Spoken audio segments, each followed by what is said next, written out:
Alright, hello chat. How's it going? Hopefully well. We are back. More Jedi Survivor.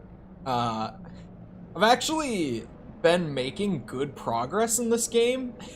It seemed like it was gonna be longer for a bit, but then, weirdly, and it's a really weird thing, right? It's almost like once I got past that point of spending multiple days at a time on a couple of bosses, I've actually been making progress at a pretty decent rate. Who would have thought, when I'm not, like, just dying for hours on end, that I actually start getting some things done. Because oh, I can move my camera back up. We are not playing Breath of the Wild today. Or Breath of the Wild. Tears of the Kingdom. They're not the same game, I promise. I promise. I don't want the Nintendo fans on me for that one. People get really angry when you call Tears of the Kingdom DLC. People get very upset. I have kept my expansion opinion to myself for the most part over the last week, because those bitches have gotten feral. But hello James, hello Dream Master. If I remember right from what I was doing the other day, because now I've done another 3 days of Tears of the Kingdom between last playing this and now. I think that I was just going around Jeddah, mopping up some collectibles. Oh, I tabbed back out. That's my bad. There we go. I was like, my controller is synced because the buttons are showing. Yeah, so there's like 5. Oh, that's just something I genuinely missed. There's like 5 things to collect up on this little run here. Maybe not even. That's like... There's 5 green things to check out. Essentially like 5 passages that I haven't used yet. Colors... Ooh. I can never remember what color I had equipped last. Don't you do it. He did it. They never learn, man. They never learn. Okay, so I go through this door. Oh no. Oh no, the door is locked from that side. Oh boy. Okay. So we go around all the way. And then I'm gonna open that door for, you know, the sake of having my map marked and nice and complete. Whoa, whoa. Stop. Please. Oh, okay, huge. I got stunned with that one. I might have my headphones turned up because this is loud for me. I guess I'll just get used to it. Maybe it's not even that loud. Maybe it's normal volume. I've just been editing all morning. I didn't have to like record anything or anything of that sort this morning. So my ears are not adjusted to gaming volume, I guess, is probably just what's happening. I didn't have my wake-up call at any point. Actually, I did record Tears of the Kingdom stuff, but that game is just noticeably quieter. Wait, how did I never get that? Oh, I know how I never got that before. I never had my air dash before when I came through here. Oh man, I almost missed that. Thank God I didn't miss that. Wait, no. I would have gotten up here. I guess I genuinely just didn't see the crate. This piece of hair. I can't believe that my barber chopped my hair so short and missed that piece on the side that always is like too heavy to stay up and annoys me because I feel it come down and it itches a little bit. I'm really starting to notice the beard now. It's coming in, and it looks shorter on camera than it is.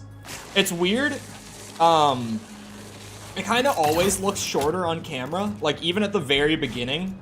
when people were like, oh, we're like 4 days in and there's nothing. I forgot. Here. Oh, this is not the time. Hello, Sepper and Jessica. But people like in the first week were like, I thought you said it comes in faster. I was telling them, like, you don't understand. When I stand like in the bathroom looking in the mirror, I have like a shadow. But on camera, it's like barely noticeable fuzz. It just weirdly looks shorter. I think it's just probably lighting and angle together. But in person right now, it's pretty scruffy. It's pretty, it does not look well kept. I've been washing and oiling it every day. Like, I've been using beard oil and, like, shampoo and stuff with it to try to minimize the scruffiness and the caveman-esque nature. But it's still, it's just not being able to trim or shape it up. It's pretty unruly. September 1st. No, I forgot to change, like, the countdown days yesterday, and I forgot again today. The actual, like, number of days remaining is 101 now. But it is, like, it's going into September because we have people who have, like, auto-renew memberships that just, you know, those are gonna add their own days a couple times between now and August 31st. I guess 3 times, more than a couple times.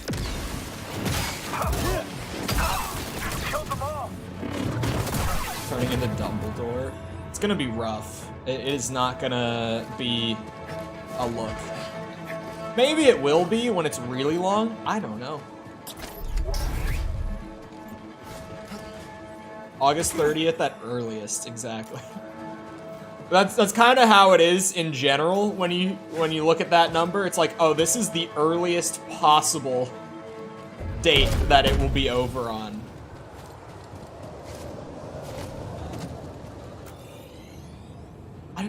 It says I can get in there. Do I just have to?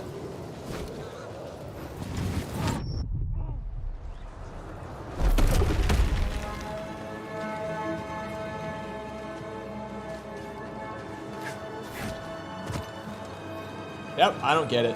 Hold on, maybe if I like wall run, I'll stick to the wall.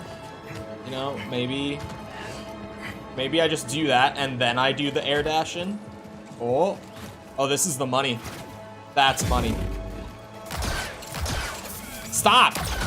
Stop! Oh my god, there's wind! I can't... Alright. Well, he's gone. Is there nothing out here on the ledge? That's odd. I mean, it's a nice ledge. I'll give them that. It's a very nice ledge. But it's just, there's nothing here. There was, oh wait. There was a little, here we go. Now we're talking. Now we're, ooh, it's a force tear. Very interesting. Please don't be overly difficult. No, this actually, oh no. Oh, I'm locked into twin blade. For a second I was like, where's my dual blade? Twin blade, dual wield. We're gonna 100% this game and I'm still not gonna be able to say the right thing for the double bladed and dual wield stances.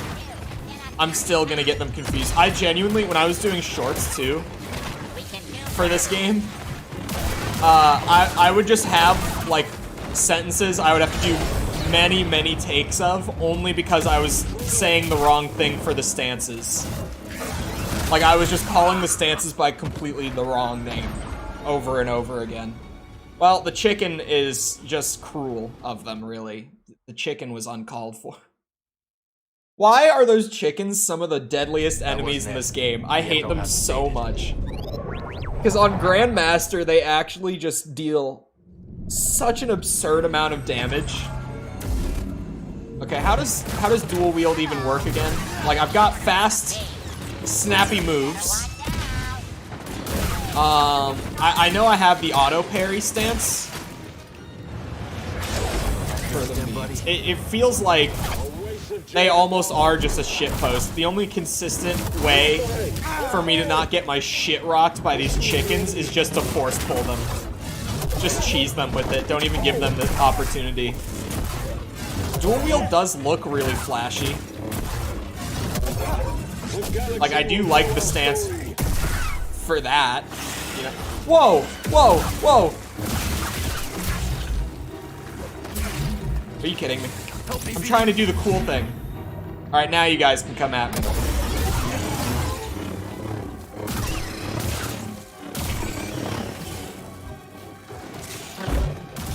Uh-huh. Okay. Huge. How much more do we have? Okay, Purge Troopers aren't bad. Ooh. I didn't know that the auto parry stance would parry blaster shots. I guess I probably should have assumed that it would. I just weirdly, it never crossed my mind before that it would do that. Okay now. Calm down.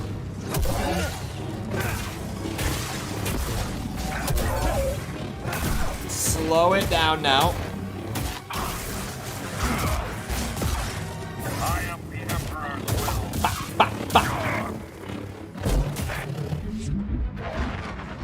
See, this is the time, there we go, where you're supposed to come at me.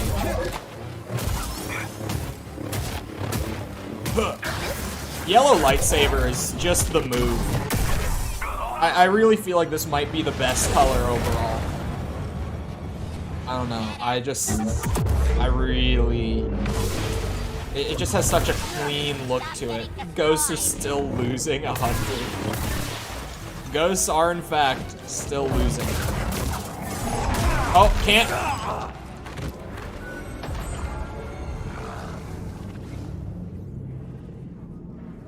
Okay, now. That didn't do it. I can't believe I died to a Wampa. Because I have those guys down, generally. I was just trying to, you know... Like, if I'm gonna be using dual wield, I want to use the auto parry a bit, because it's cool. I feel like it's one of the biggest gimmicks of the stance. And I just don't ever really use it when I'm locked into using the stance. But as soon as I go into the auto parry, my boy just threw a grab. Speaking of throwing a grab, I installed Street Fighter V this morning. At some point in the next couple weeks, I am going to do a little refresher, and it's not going to help at all for when 6 comes out, for the record. Because I'm so terrible at fighting games that there's not really a whole lot I can do about it. All I can do is get myself slightly warmed up to the mechanics of Street Fighter between now and 6 coming out. That's about as much as I can do. And also, I really want to play Cammy in 6, because she looks so fun in that game from the trailers and stuff. But I've never played her before in any of the other games. So that's gonna add to the disaster of it when that eventually drops. But yeah, Ghost did... I mean, Mikkel still comes in and claims, to be fair. But, like, Jacobian and Ryan, those fellas kind of just dropped out for the time being. That was one of those perfect dodges. No other reason? Yeah, no other reason. None whatsoever. Her moveset does look ridiculous from the trailers. Like, yes, her design is also very nice, but her moveset does genuinely look really fun.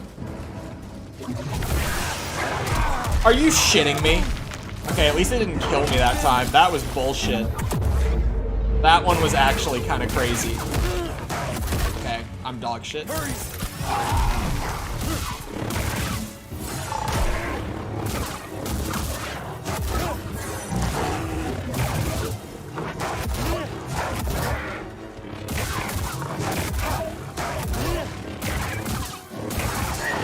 Oh shit, not again!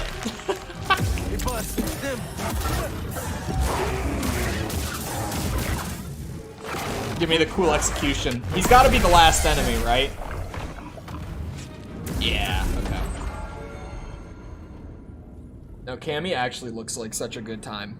She's looking like my kind of fighting game character, where we did it. She just has like crazy ass mobility on top of being just really offense heavy. Because she had some moves in some of those trailers that, like, they come out like that. Like, genuinely so fast. I watched, one of my buddies is super into fighting games, and he was streaming it over Discord to me when it first came out, the trailer for her. And she has some moves that actually are, like, instant activation, and she just flies into them kicking. And I'm just like, oh my god, this character looks so dumb. When is Mortal Kombat? Mortal Kombat's September. That was such an unexpected... Well, okay, kind of unexpected. I knew about the leaks. Like, I knew that the next Mortal Kombat was gonna be a reboot. I had already known that. I knew it was slotted for this year. But then I kind of forgot about it. And I kind of thought, like, oh, it's in... Like, we're into May, right? Like, if a game isn't even announced at this point, there's no way it's coming out this year. And then they actually just dropped a cinematic trailer and said, yeah, it's coming out in September. It caught me off guard. I had genuinely just kind of accepted that it was probably delayed internally. What's the other thing coming out then? Like in June? Like, what's the other thing coming out soon? Or like, what's the other fighting game coming out? What other thing are we talking about? This is kind of the year of the fighting game, weirdly. And I was saying it the other day, but like, I only just really found my enjoyment for fighting games, like, back in... no, more like November. Like, last November. Which is also part of why I'm so shit at them still. It's because I'm just starting to learn the fundamentals and stuff. Oh, I can just zipline across to here? Oh, sweet. Thought there was another fighting game coming out sooner. No, Street Fighter's in like less than 2 weeks. Tekken 8 is slotted for this year, but we don't have a date yet. But like internally, we know that they're planning on releasing it this year, and we'll probably get a date for that like in the coming week because of the PlayStation showcase. I expect that Mortal Kombat will show some gameplay at that showcase. And I also expect that we'll get a Tekken 8 release date at that. And probably another Tekken character trailer. Because they seem to have this unending amount of new character announcements to make for Tekken 8.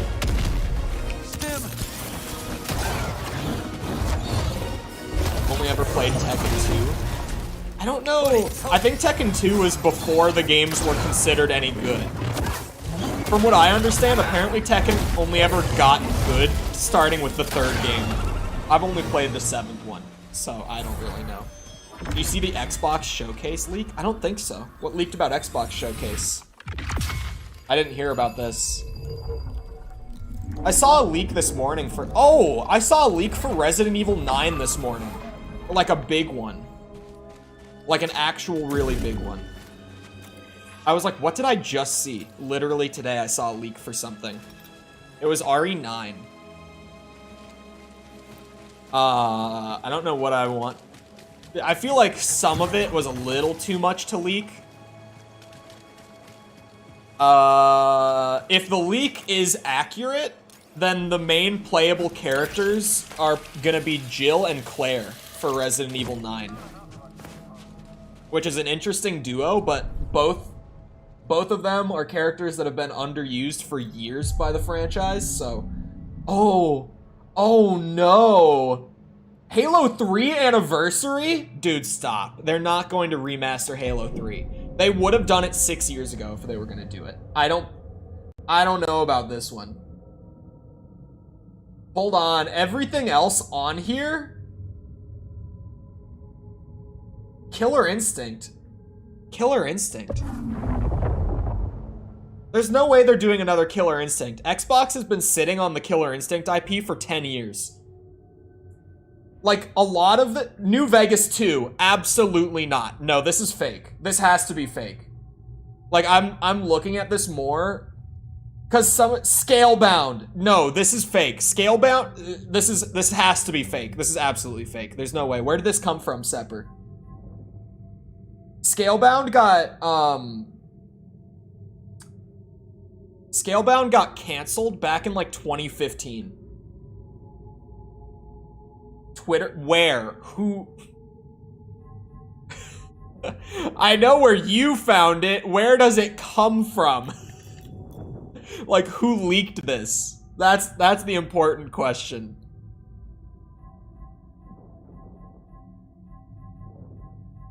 I don't know about this one. Quake oh wait, it's just Quake? No, I actually heard a leak a while ago. It wasn't really a leak even. I heard whispers from like industry friends that a Quake reboot was happening, like Doom 2016 style. I heard that maybe like last year. Wolfenstein, okay, I'll run through this real quick, right? Avowed, I don't know what that is. Starfield will definitely be there. Fable, maybe. They haven't used that IP in a long time, but maybe they'll bring it back.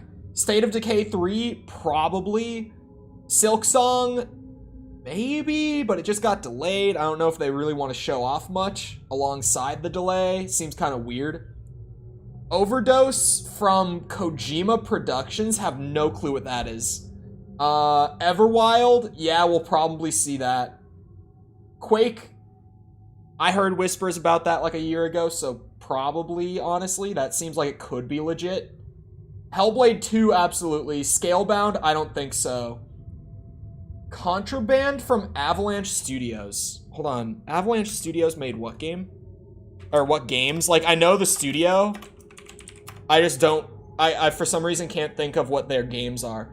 Oh, okay, so they did like the Just Cause games, Rage 2, Mad Max. That's where I know them from. So a new property from Avalanche. Sure. Killer Instinct would be crazy, especially, I was just talking about how big fighting games are gonna be, like, this year. Twitter people seem to agree it's fake. I think it's probably fake, so I'm just running through every single game on here. Because if this wasn't fake, this would be an actual crazy showcase. Like, this would probably blow the PlayStation showcase out of the water if this is real. Right? But it kind of gets less and less realistic as you go down the list. Killer Instinct would be crazy. Wolfenstein 3 is probably like any time now. That makes sense.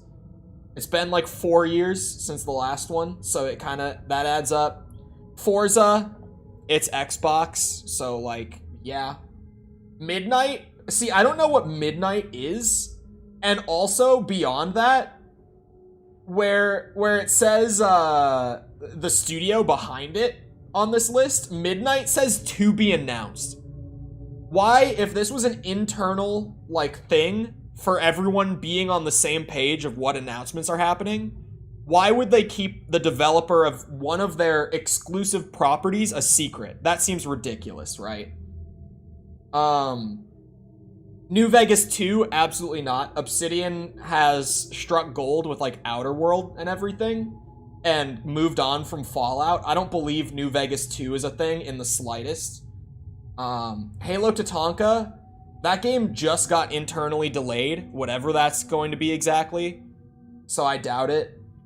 Halo 3 Anniversary would have happened 6 years ago. Cyberpunk DLC will be at whatever showcase they do, because that's coming out this year and we haven't seen much. Wait, Elden Ring DLC trailer dropped? Is that, you're not baiting me, are you? Did they actually drop an Elden Ring DLC trailer like as I started stream?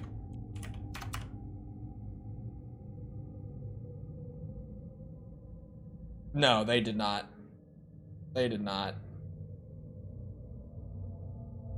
Because, I mean, at least I searched Elden Ring DLC and no trailer came up. No, there's no trailer. I'm getting baited. No, there's no Elden Ring DLC trailer.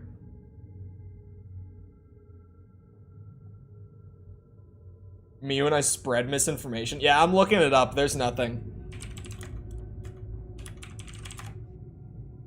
Let's try getting absurdly specific. Yeah, there's no trailer. There's none. Shadow of the Erdtree announcement trailer? That's from 2 months ago. I did see that, but that's not new. That's literally, it's a 30-second announcement from the event a couple months ago.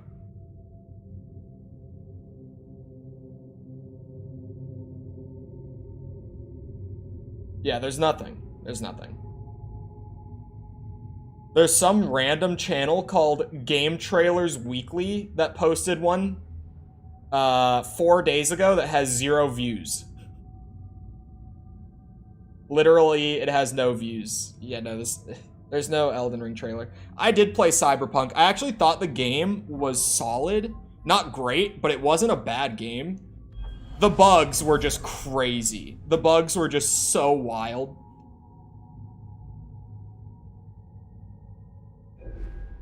Do I even... Is that a useful thing?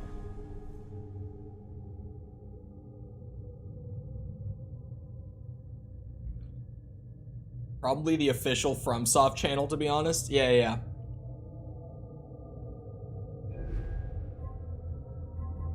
Yeah, I think that Xbox Showcase leak is fake. There are just too many games on there that don't seem realistic to have at the showcase. Like Halo 3 Anniversary, there's no way they're doing that. I'm kind of at this point where I don't really know if there's anything I want to spend my skill points on outside of like, yeah, I'll increase force meter. Stop being logical and believe. Look, we all know that Silksong is not a real game. Everyone knows that that is not actually a video game in production. The fact that Silksong is on there alone outs it as a fake leak entirely. We all know at this point that shit ain't real. Me and the rest of the Hollow Knight enjoyers, we've been left out to dry. There's nothing. There's no Hollow Knight anymore.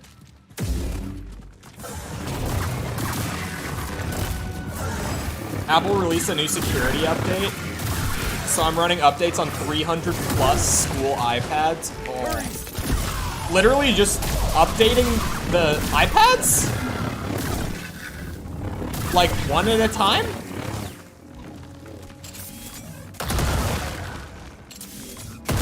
Don't you mean Silksong, according to... Wait, does it actually only say Silksong? Hold on, let me go back. Oh no, it says Hollow Knight Silksong. Slicksong! Oh my god, I didn't even notice. I didn't even see it when you typed it. I need my glasses on to catch something like that. I didn't even realize the typo on the Hollow Knight. Oh man. Really, the most ridiculous thing on there is the to-be-announced developer. I mean, really, if this was like a confidential internal, here's everything at the showcase, so that everyone on the production team is on the same page, why would they keep this brand new property a secret on that, like, piece of, I don't know what to call it, just on that sheet that's like, here's everything that's gonna be at the showcase for everyone to have internally? Why would they keep a new property a secret? Like, it's already a confidential document for inside the company only. There would be no reason. Everyone would already know.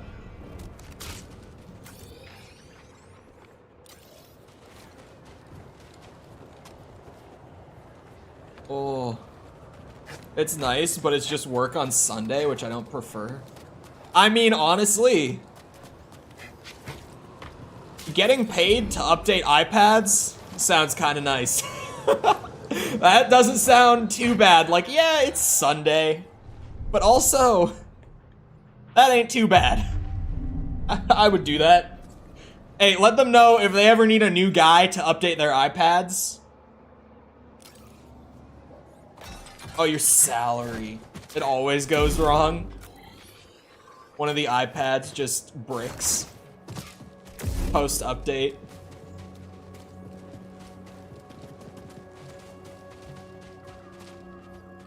I could do it by hand if they needed.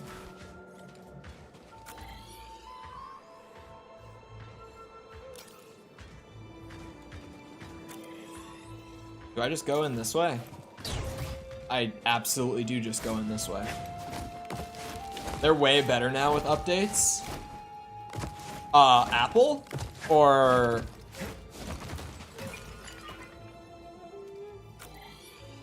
Okay, it's right here. I'm just kind of dumb.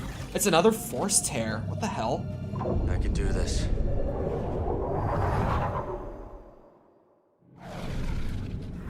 Oh my god. Are you shitting me? Bro, they really heard me on the last one. And they said, aight. So you struggle with the chickens, huh? At least this one is locking me into the blaster stance. Woo, woo. They've given me a better stance to work with, is all. Than dual wield. Like, look at that damage. That is ridiculous. That is actually just crazy.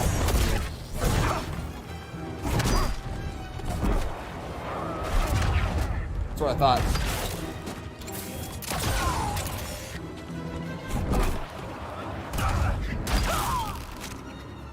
I'm feeling weak, BD. Said the chickens are annoying. Oh boy. That really, it hurt me, I swear. The game is adjusting on the fly. Just to specifically make the force tears as painful as humanly possible. Like, chicken horde. You like the chickens, right? God damn it. Why are you backing off so much? Aren't you supposed to be really aggressive? Now he is. Now he is. Help me, BD.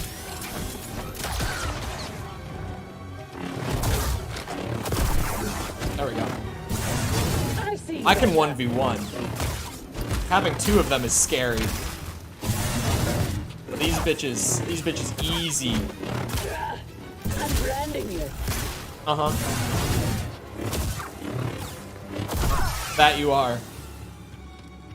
Do you think we'll ever get a new Metal Gear game? I really, a new one? Absolutely not.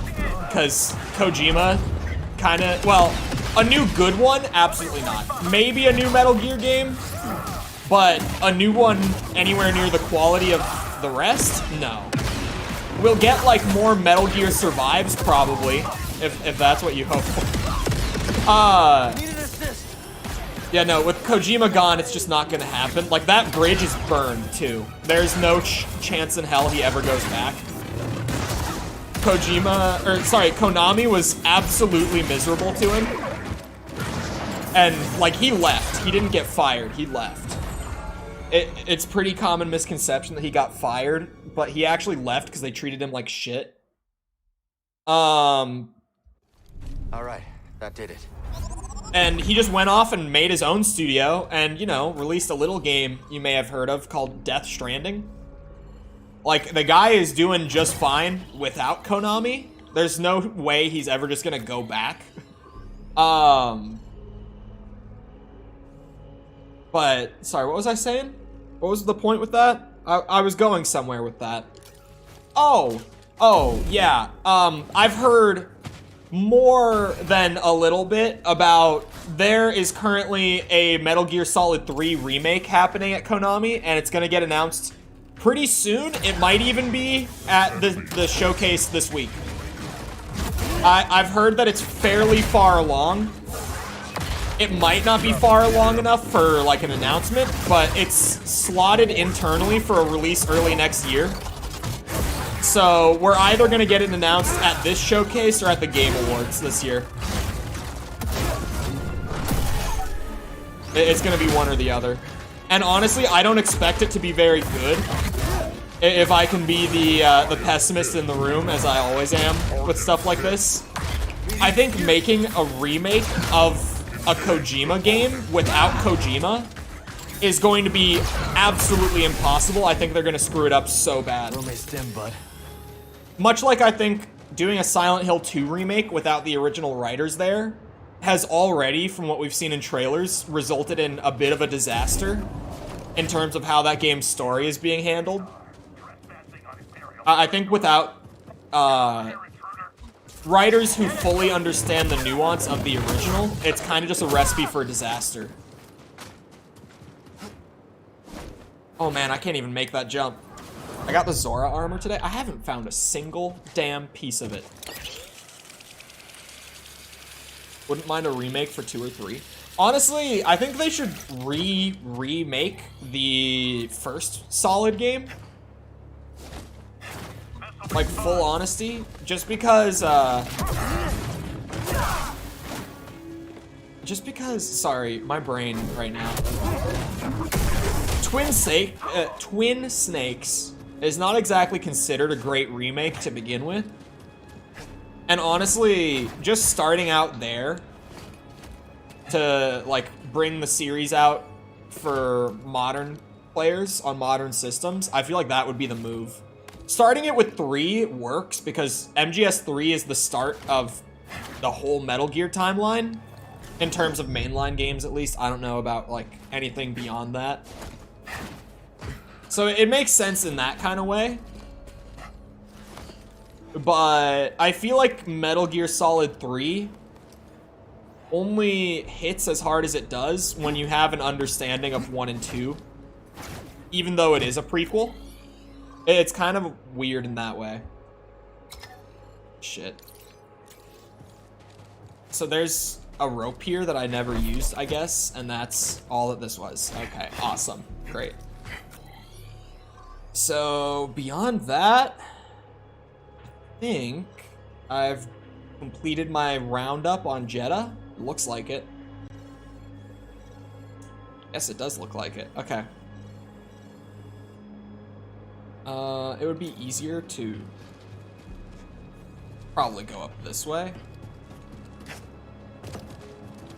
to the fourth circle. I'm planning to get all the memories in Tears of the Kingdom. Yeah. I'll be getting all of them. Oh shit.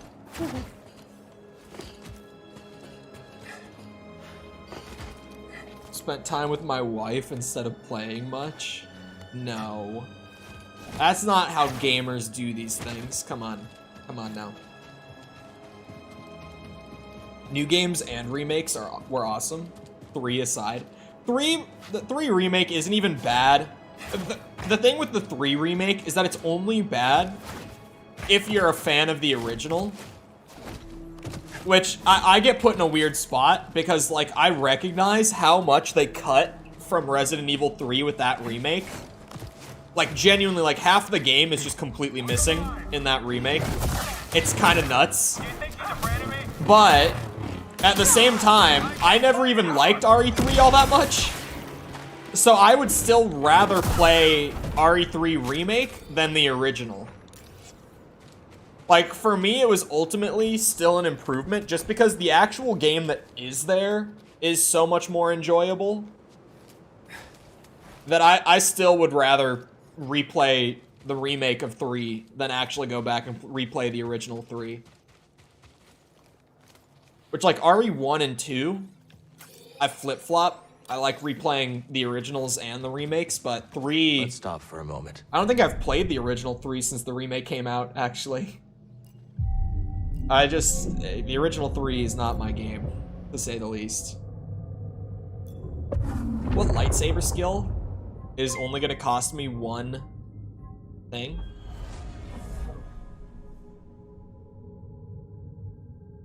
It's a crossguard skill. Gingy, thank you for the sub. Appreciate it. That's not Tom, is it? That's not Tom about to be like, well, my YouTube channel got banned. Tomothy? Hello? What's happening?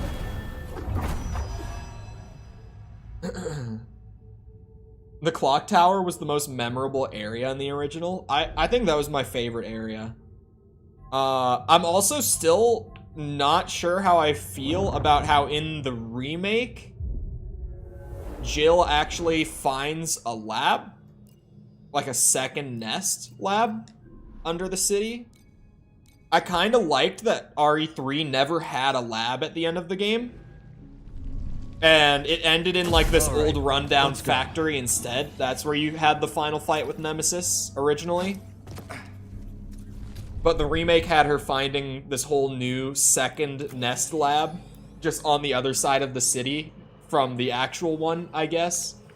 I thought that was weird. Wow, we're going all the way back there. It's literally called Nest 2, like, come on. Yeah, it's a little weird.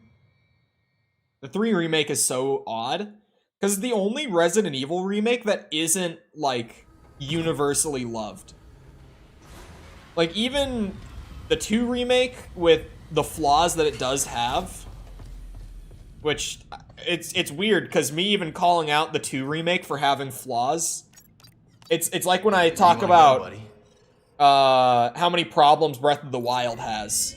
People just go rabid. Heading to the shattered moon. Generally speaking, of course. It's not the entire fandom in either case, but... What is your daughter like?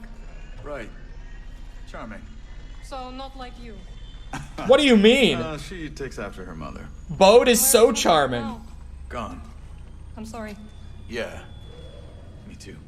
My elder sisters taught me that death is simply a veil we all must pass through. Yeah. Just was hoping we passed through together, you know? I do.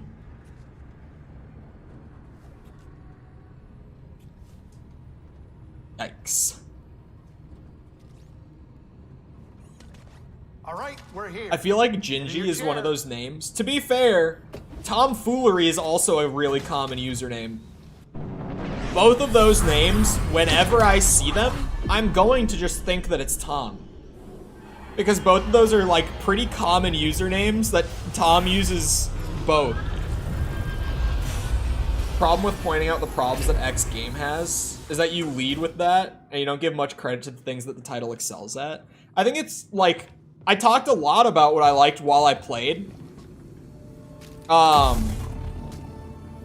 generally, when I get onto the topic of Breath of the Wild, it's more about the things that it kind of fell flat on, and especially while playing Tears of the Kingdom, right? With things like weapon durability being left untouched. Like, I got into the discussion about how both games could have done a lot better with that system. My very controversial take about the Wind Temple. My very, very controversial, the Wind Temple just feels like a divine beast in gameplay. And I actually, okay, I was talking with a friend last night, and thank God I was. A friend who's been playing the shit out of Tears of the Kingdom. Breath of the Wild's one of his favorite games ever. Tears now is going to be as well for him. But he's been playing more than me, and I was talking to him about the Wind Temple last night, okay? And he articulated, like, the big thing that I was feeling with the Wind Temple, but that I, for some reason, like, I wasn't able to express it. And it's not even, like, the fact that you don't get a new item in the middle of the temple. It's the fact that it's not a classic dungeon because all 5 routes are open as soon as you get there, and it doesn't matter what order you approach them in. Like, you can just do any of those as soon as you touch down in the hub. That's the Divine Beast, like, design style. Whereas classic Zelda dungeons, you get there and there's like a couple of routes, but most of the doors or pathways are locked off. And as you explore the routes that are open to you, you'll find keys or items or abilities that will open up other doorways that were previously locked, so you go back to those. And it's like, that's a Zelda dungeon. Like, that's what I was trying to say, but I just couldn't figure out what it was that I was, that I really felt like was missing. I was having a hard time putting it into words, but he put that into words last night, and I was like, oh my god, that's exactly what it was. Obviously, it's going to be a bit different. It's not the open world style. That's just how the Divine Beasts work. Like, it's not even inherent to the games themselves, right? Like, you could still do the, you know, this door is locked until you go into this pathway and you do something here, and then you get a thing to go back and open up a door that you saw before. That's still something you can do in an open world game, just in the isolation of this one room. It's just a weird, like, conscious decision was made to essentially just reskin the Divine Beasts rather than meaningfully evolve their design. You afraid? That's what drove me nuts. Because when I got to the Wind Temple, I really was like, oh, sweet, we actually got dungeons. And then I realized, like, okay, yeah, it's a dungeon in the same way that a Divine Beast is. And that was one of my things that I said for, like, a long time going into Tears. Watch this. Was that one of the things I wanted the most was, like, a return to classic dungeons. So that's why I was so knee-jerk to it. Because that was just one of my biggest hopes for the game. So I was just disappointed. Oh my god. See, I don't like how slow I have to play with crossguard, but I can't deny the damage output, like, per hit is really, really good.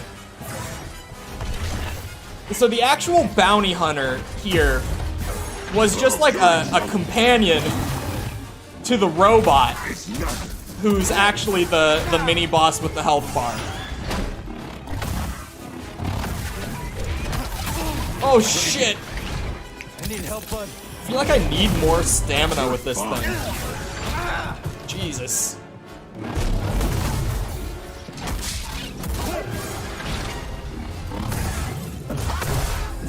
Oh no. You know what I just thought too?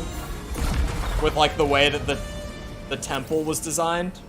Another one down. And I'm talking about, like, you know, you could just use keys over, like, items or abilities.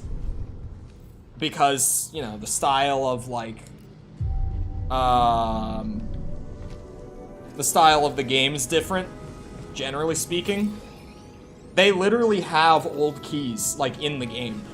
They're just in the shrines. And the Wind Temple didn't make use of it. And I've only done the one temple so far, to be fair. Like, maybe later ones do go more towards the classic design style. But the Wind Temple just very noticeably... I mean, even just when you arrive there, and the map opens up automatically and marks the 5 objectives, it's like, oh, that's a Divine Beast thing. Like, you're immediately brought back to doing those, right? Target defensive. Because I said it then, too, that, in, like, a classic style, you'd always have to go and find the map. You'd have to explore a little bit without being able to, like, have your pathways marked out for you on a map. You'd have to earn it. There was just a conscious decision made to stick to the Divine Beast style and double down on it. That's what I'm disappointed with, in the Wind Temple at least. Again, not gonna say that it's every dungeon. I could probably safely assume it's every dungeon, but I'm not going to. Because I don't want to look stupid if it's not. I don't have a problem with Subway, though. Sorry, it took a while to get to it. I just don't go to Subway, because other sub-chains are better, and even then I don't normally go to, like, sub-chains that often. Like, if I'm gonna go get a sub from a chain like that, I'm personally, like, always gonna go for Firehouse as my number 1. Like, if that's an option, that's where we're going. And my second to that would be Jersey Mike's. Like, I could do Subway. I just normally don't. Oh my god. I got my health bar drained in that corner. I wasn't missing a lot. Like, it's fine. It's not bad. It's just... it's Subway. You know, it's like, well, yeah, it's, I don't think there's actually anything new here. Like, there's green things. I'm just now looking at the map and realizing that while I do have 2 green markers, there's nothing on this moon that I haven't done yet. So I guess it's main story time. It's bad, really, really bad. I don't think it's bad. It's Subway. Like, I'm not gonna go out of my way for it. It's a sandwich. Gets the job done. In general, it's kind of hard to have, like, actual bad food at any of those chains where you choose, like, every single ingredient that you want in your food. You know what I mean? Like, when I'm putting together the sandwich, when I'm putting together my own, like, bowl or burrito at Chipotle, it's kind of hard for it to be bad because I'm essentially making, like, the perfect version of it for myself to my own taste. Oh, that's actually, it just makes the attack come out faster. Subway's like Olive Garden. It's not great. No. You shut your whore mouth. Olive Garden is delicious. It's not fantastic food, but there's something about Olive Garden that, like, in particular, that shit hits the spot. I don't know why, but the few times that I do go to Olive Garden, I'm always like, damn, that was, like, actually tasty food. Wasn't fantastic food, but, like, the breadsticks and the pasta, I like it.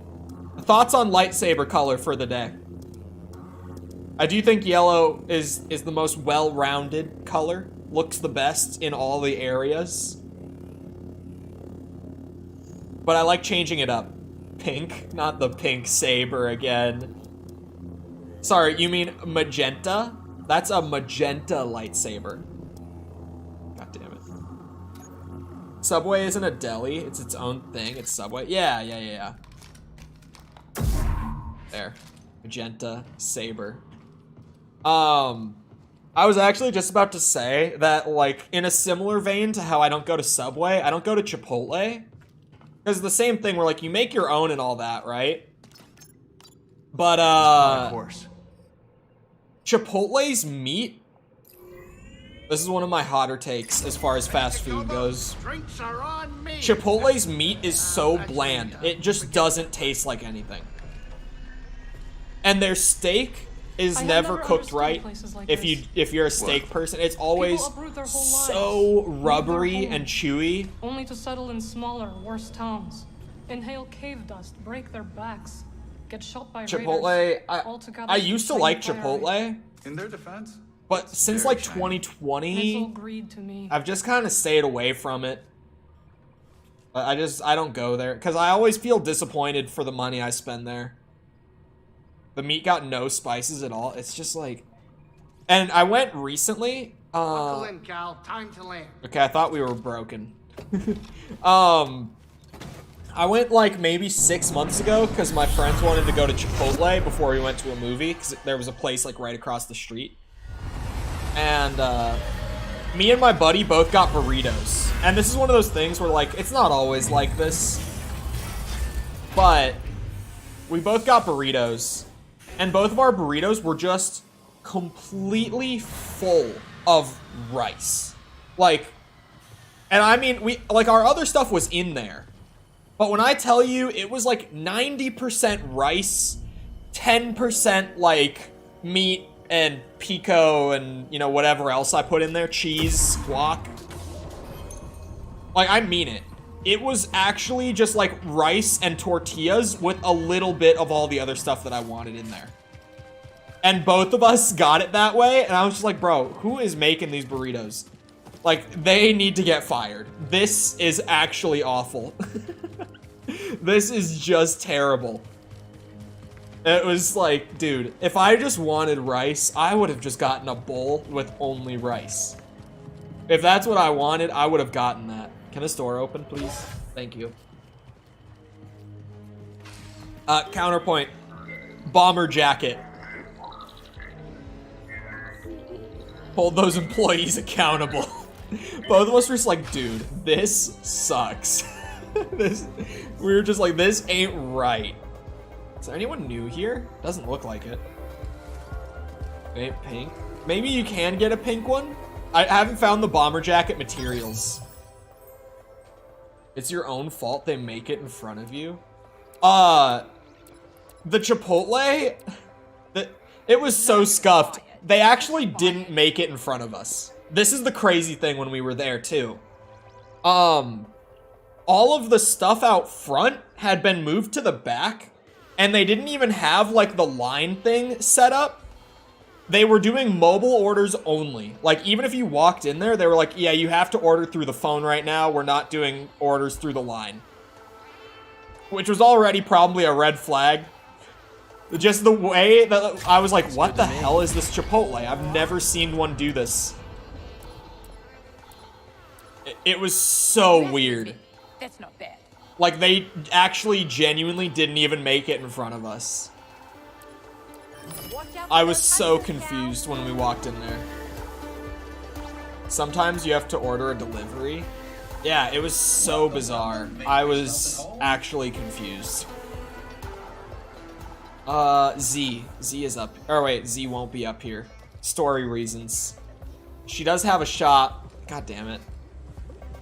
I can't use it because she's not here. Yeah, that was one of the worst Chipotle experiences I've ever had.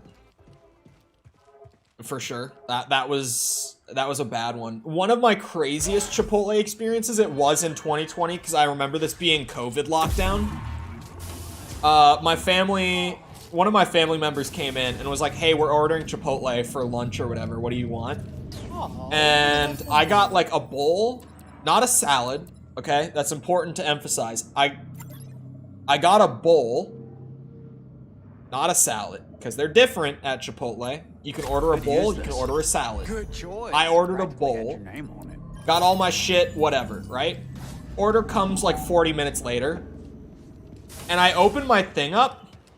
There's no rice in it. It was literally like lettuce. It was just the toppings and the meat. There was no rice, like, at the core of this bowl. That's the best way I can put it. It was just the toppings. Like, it wasn't even a salad amount of lettuce, even. It was just as much as you would put in a bowl, like, as extra. Like, I could see the bottom of the container when I opened it up. Like, before even sticking my fork in it, I could see the bottom of the container. Scammed? It was the most scammed I've ever been. That was my worst Chipotle experience. Was ordering that on DoorDash, and they actually just screwed me.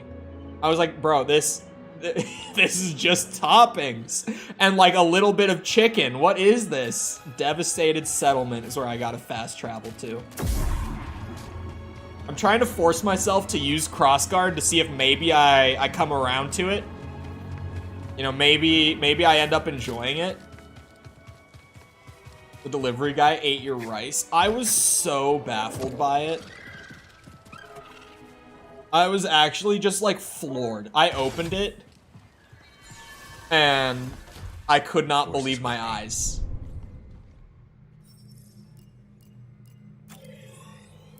I actually, also with that story, the part that I always forget, just because the bowl itself was so ridiculous, but the part that I always forget is that, this was like right when COVID lockdown happened. So I was in Zoom in one of my classes, and we had like just joined in, and my buddies and I would always be in the Zoom call for our class, but also in like a Discord call. So we would be muted like in the actual class call and just talking to each other on Discord through the whole thing, right? And we had just joined up. Like, as I walked down here with my thing, I hadn't taken the lid off yet. So I sit down at my desk, I join the Zoom call, I join the Discord call, I mute myself in Discord instead of Zoom by accident. I open my bowl, and I just look at it and I go, oh, what the fuck? Right into my mic in my, like, English class. And my English teacher was like, She was this like really sweet, like 75-year-old lady. Like she was actually, I could not believe she wasn't retired the whole year I had her. And I was, as soon as I realized that I had said it in the call, she was like, oh, we need you to mute up. I was like, oh my god, I am so sorry. I can't remember what her last name was, but Miss Johnson, whatever. I actually don't remember what her name was. But I was like, apologies. That one was me. That was my bad. What the hell was that? Was I about to kick them? Hold on, that was like the sprinting. Oh my god, yeah, you absolutely just kick them. If you sprint into them and attack. And it does like as much damage as the actual lightsaber would. I do one of those. Cal just goes full drop kick. That was actually... That was not the first time I slipped the F word in her class specifically. Before COVID lockdown, earlier that year, we were doing like speeches. And this was when I used to stutter.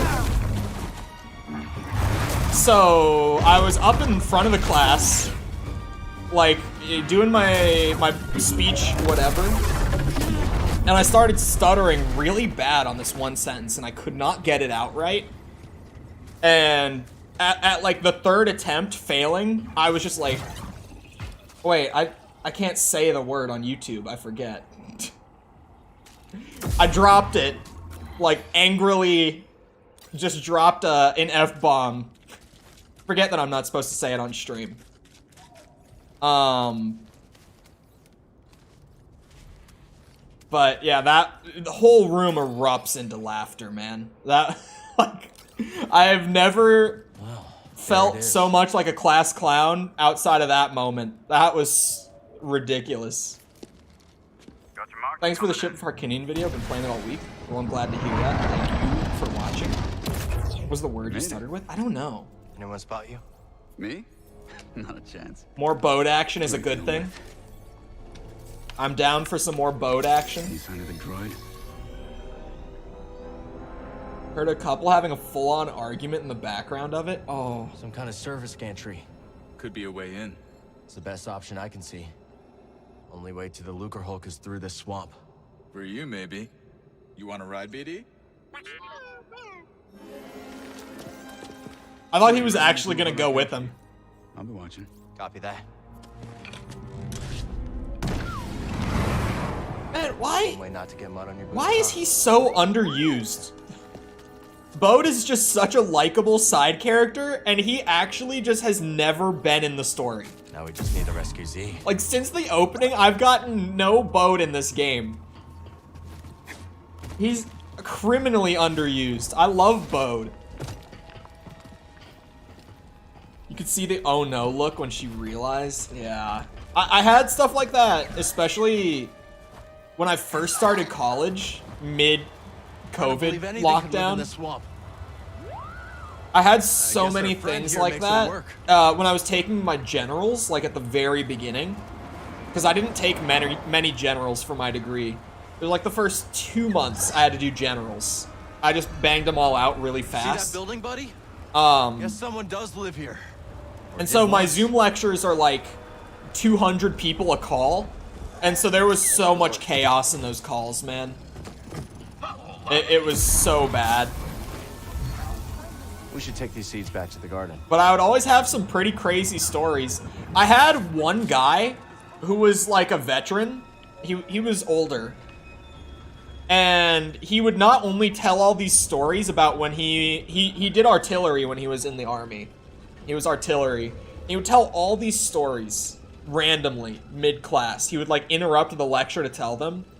And then one day, with his camera on in the Zoom call, he was just sitting there ripping a bong for like 20 minutes. And my jaw was on the floor the whole time. I could not believe him. Sure. He was going hard with it too. Besides, I've gathered my focus for my quarry, the fearsome glotsome crab. You are not diving in there. Crew, a mate on the grapnel, once tried to pluck a crab from the sea foam, when suddenly, wham! Overboard she went. You're not jumping in there. No, he's not. Oh. Oh, okay, it's shallow.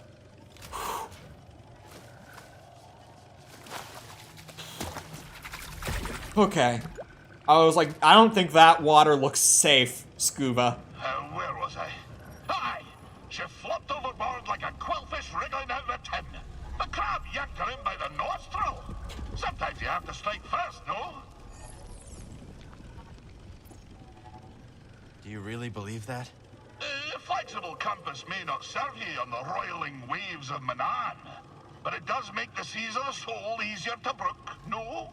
Stay a moment, and I'll regale you with the next chapter of my tale. So, Scuba, Oh. back to your story. Were you actually marooned in deep space by Captain Wet? Aye, lad. There I sat, tummy a rumble, gazing out at the void. A somber reflection staring back from the porthole. Was it hours? Years? Neither would faze me. But I do recall this. After a term most interminable, there she was, like a bowsprit cutting through a crest. A great space whale, still sporting the grapnel's imprint on her side, emerged from a parted void. Aye, even now it brings the salt to my eyes. Her great blubbery undulations tossed me pod through the stars like a goose-winged skiff. The stars swirled about like 100,000 fishes, until suddenly I saw a planet below. There my pod crashed, and there I was rescued by kindly locals. I had been saved by this marvelous creature from the depth of space. I tried searching for her.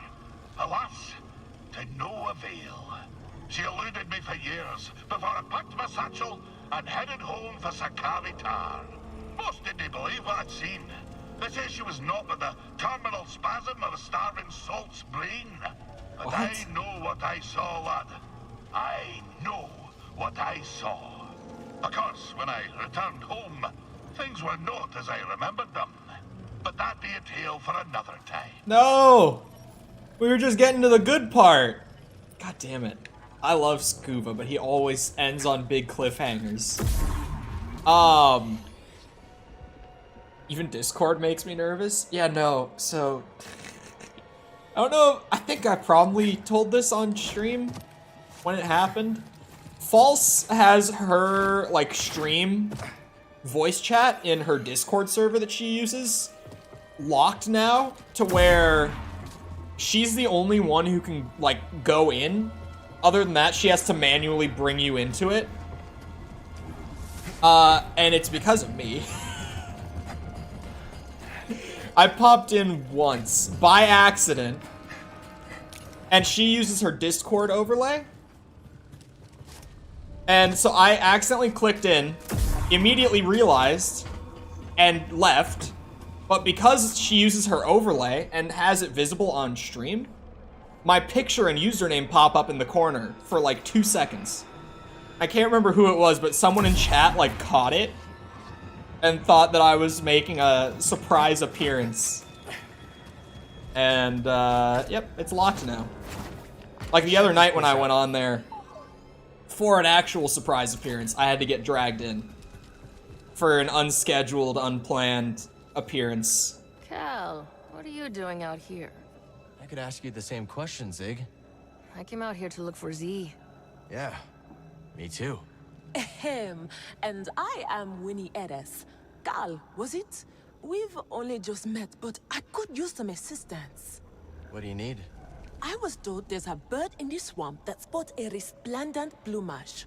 But when I tried to get a closer look at one, it snatched my datapad and flew away. Where'd it go? They've got a nest at the top of a spire nearby. I'd go, but Winnie here says I gotta stay by her side. Yes, that spire there. It's so close, yet so far. I'll see what I can do. You shine like the stars. Oh, that's a Coruscant saying, perhaps a more simple, thank you, Cal. Coruscant saying. Oh, you know, I don't know if I ever talked about this.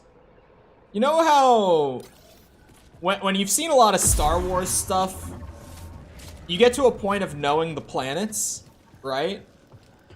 Like, you know, Coruscant Can't move that. is a pretty big No other one. way up to the pillar either. But I think most Star Wars fans know what Coruscant is.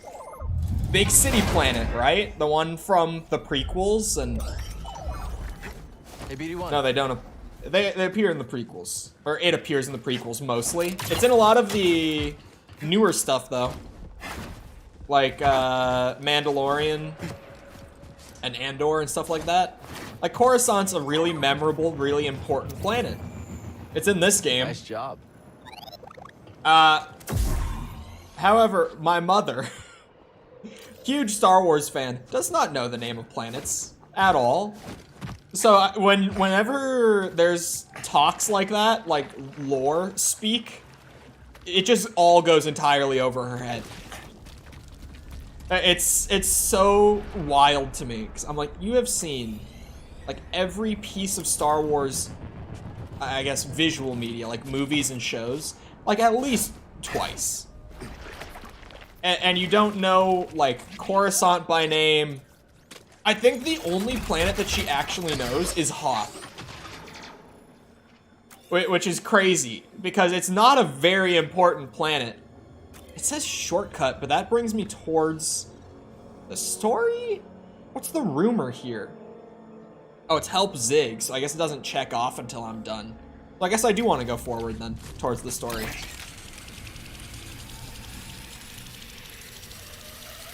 But like, when Kenobi came out...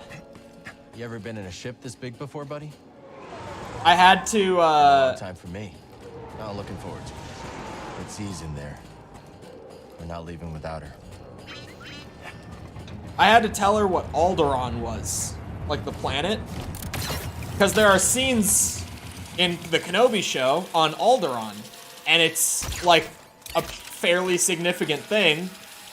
Because it's the planet that gets blown up in A New Hope. And she just never, like, on her own put together that that's the planet she was seeing. Because, you know, the planet that Leia grew up on and all that. BD, I need help. Like, the one planet that she actually knows is a pretty insignificant one. It's a memorable one, though. I feel like Hoth is... definitely one of the easiest to remember. I was gonna say, I'm going to drown. Like, there's no way up from where I fell. Oh shit. Okay, we're good. One is down and on. Woo. Man, forcing myself to use crossguard and get comfortable with it is a process. I normally don't struggle this hard with stuff like this. Like, genuinely trying to, just listed some planet names, and I still couldn't tell you any of the planet names from Star Wars.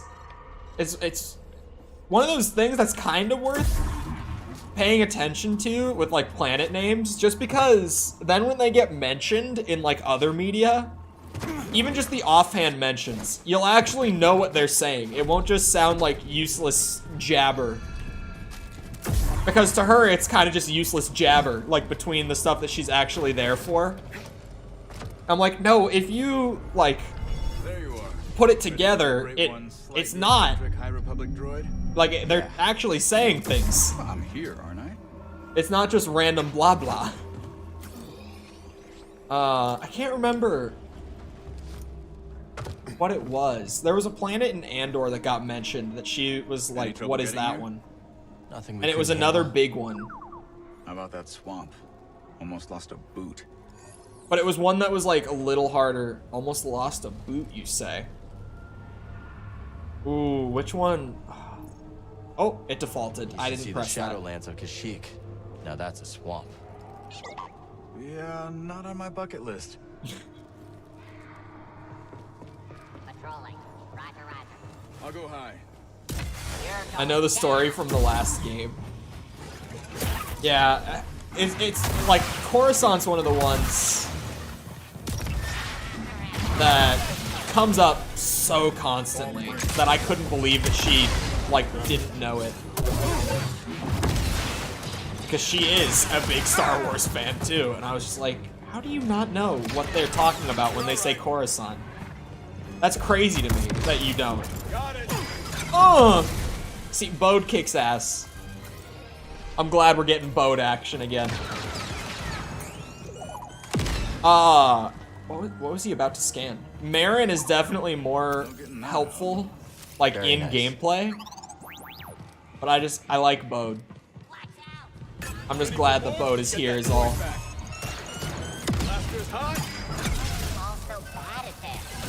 God damn it. Crossguard is not the stance for this. I'm going to master it. I swear. I'm going to be dealing so much damage. Hell? Oh. Not yet, let's go. Thank you. Like, look at the damage when you do actually get solid hits in with it. I want to be able to use it better. I'm trying to think of other games where I've had a hard time learning weapons. I guess knocking isn't an option. That aren't Devil May Cry. I'm trying not to say it. Let's find out. But really learning how to use weapons properly in Devil May Cry takes a long time, and there's still some I don't know how to use right. With my stupid amount of hours across the entire series, Tom's favorite game, exactly. Especially in Devil May Cry 4 and the reboot, because I don't really play those often. Those games, like, half the weapons in those games, I don't know how to use them. Oh, the drop kick is sweet. It's crazy that the drop kick has the damage potential of, like, actually hitting them with the saber. But it is really fun to just drop kick a droid and it's immediately dead. Like, that's, oh, I didn't mean to do that at all. I was trying to, like, run towards him and lock on at the same time. Pink crossguard saber is actually kind of sick.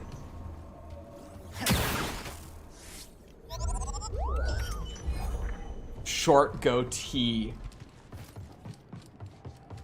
I might really pick up on I might do my Devil May Cry journey this summer. While there's a gap, it might be the time to finally buckle down and do it. Because now So Marin decided to come after all. Yeah. He thinks Tanalorr could really help the path. Alright. But you do seem happier now that she's around. Okay, let's focus. She needs us.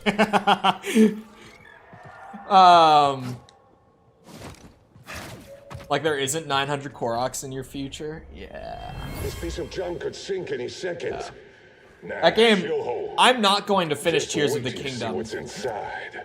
until, like, probably July, if we're being realistic. Unless I really grind the shit out of it, but I don't want to, like, almost exclusively play that one game for the next month just to get it done. So it is like, oh, Tears of the Kingdom's gonna take a bit, man. That game, I don't expect to see the ending of that story until, like, July. I feel like I want to drop down to that Force Circle. There's so many side quests. Yeah. You know, I broke into a freighter on Nab once. Oh. Yeah? Any tips? No. It was nothing like a Lucre Hulk. Not sure why. Could you clear this up? Not even sure why I mentioned it is hilarious. I cut him off, but that's funny. But yeah, what I was gonna say is now that I have kind of committed to the streams are almost like the casual part of the channel where I just kind of do whatever. It's the for fun part of the channel at this point.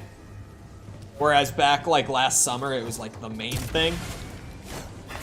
And now it even is like, yeah, if I just want to do that, like insane, absolutely mastering every Devil May Cry game that I wanted to do last year, now is kind of the time to do it.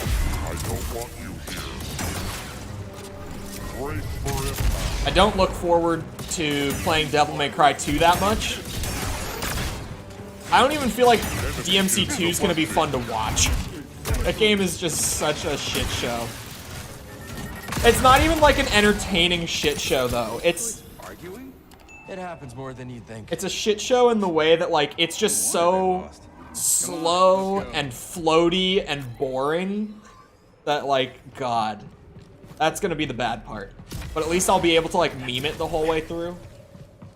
I can look forward to that bit. Make sure the coast is clear. I weirdly look forward to the stuff that I know is going to be like actually just insanely difficult for me to get down. Miss me, BD? See someone plays them that knows what they're doing. Yeah, because when I play them, it absolutely is like... I've played enough of them to where my main priority over anything else is just making my combos look really flashy and stylish. Just look at this place. So I will use attacks that do like no damage. All right, let's move. Or even weapons that are just terrible. Because they look cool when thrown in alongside everything else. Did I hit it? I guess I did hit it. Oh! Oh, it opened this, didn't it? I was looking straight at it. I had like tunnel vision on there. Have I played Fallout games? I've played 3, New Vegas, and 4. And New Vegas is my favorite, but I've played the most, like, just raw playtime of 3. I just don't like 4. I just flat out don't enjoy playing 4. And I skipped 76, and I actually, I recently acquired Fallouts 1, 2, and Tactics, all for free on the Epic Games Store a little bit ago.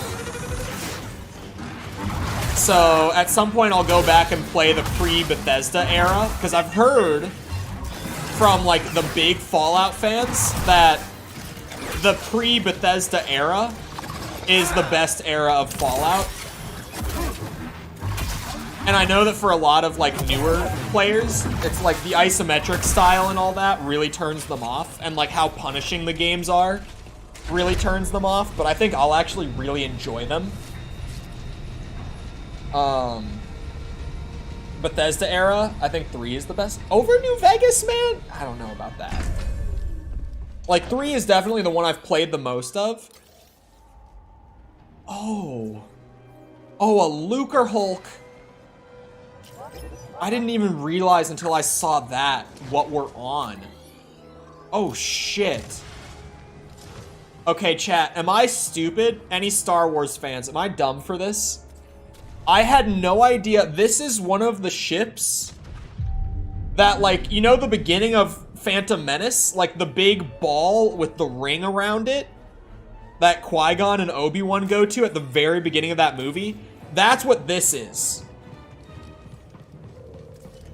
That's what this ship is. It's a wrecked one of those. I didn't even realize until I saw that door. I don't think I've ever heard them referred to by name as Lucre Hulks, to be fair. But when I saw the giant orb on the ground, I never thought that. Like, I just didn't put it together.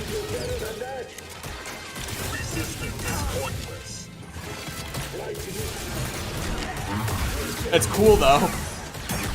I don't think outside of, like, Lego Star Wars, like, the first level of Episode 1 in those games, I don't think I've ever seen one of these rendered, like, in games, in Star Wars games. What? That's insane. No, that's crazy. Oh, I didn't even get the finisher? That's upsetting. Here's a little help, BD. That's really upsetting. Keep going up, yeah? Somehow? Honestly, my favorite part of whenever I get to that DMC completion journey is going to be showing off in DMC 5. Keep going. I am... Well, okay, to be fair, the games are literally made in a way to encourage you to be a showboat, because Dante, as a character, is supposed to be a major showboat. So the games, like, push you into it, but oh my god, in 5, I am the worst. I've played so much of that game, and I've just I just have such a good time doing the most BM shit. But that's near the end. What I was going to do when I did it before was I was just gonna play through like on normal and S rank as I go through all the games, and then I was gonna go like actually do the completion pretty much however I wanted from there. Because then it's kind of like a hybrid of a full series playthrough and like the big S rank journey that it's actually planned to be.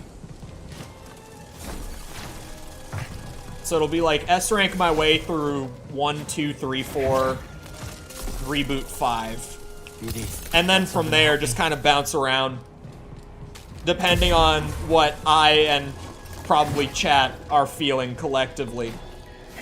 DMC3 is greater. DMC3... Scaling a beaten up warship, just like the old days. DMC3 and 5 are like almost equal for me. I think that 3 edges out 5 in terms of story, where they both have really good stories. But 3's is better. But then also it's like, between them in terms of gameplay, 5 edges it out in terms of gameplay, because they're both amazing, but 5 is just a little bit better.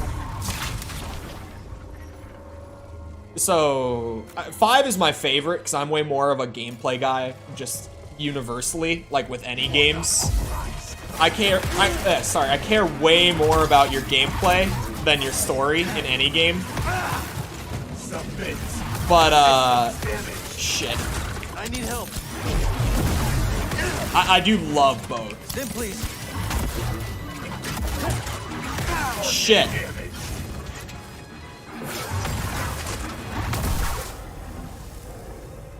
You catch the Easter egg on Coruscant? If you threw oh, they threw in, sorry, I can't read. They threw in the same speeder Obi and Annie rode in Attack of the Clones. I actually don't think I did see that. I'll look when I go back, because I still have to go back there again later on. What is that? What is that green? Oh, it's a one-way door. Okay. I was like, what even is that exactly? Should I be going back down there right now? I'm gonna get it from PS Plus next week when I renew. Oh, is it a PS Plus game right now? That's insane. If they're giving away DMC 5 for free, that's absurd. That is beyond a steal. That's actually nuts. But yeah, 5 is crazy. Because 5 has the most depth in terms of like any of the individual characters in the game. And then there's just 4 of them. Like there's an insane amount of mastery and depth to literally every character in the game. And there's 4 of them. There is a character that is generally regarded as not very fun. I think he's fun, he's just the least of the bunch. But then the 3 guys that everyone likes are all just fantastic in 5. Like just unbelievably fun to play with over time.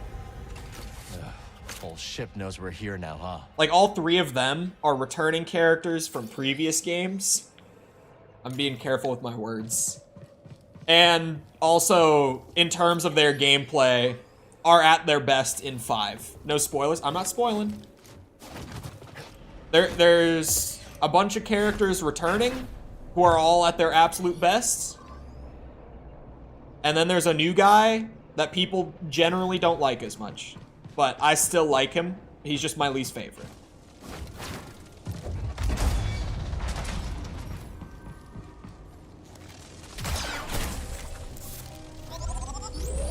But weirdly, 4 is the longest game in the series to, like, complete. Well, that's just because there are 5 characters in DMC4. So if you're actually trying to, like, you know, do the S rank on all levels as all characters thing in that game, it just takes the longest because of that. Ready to go.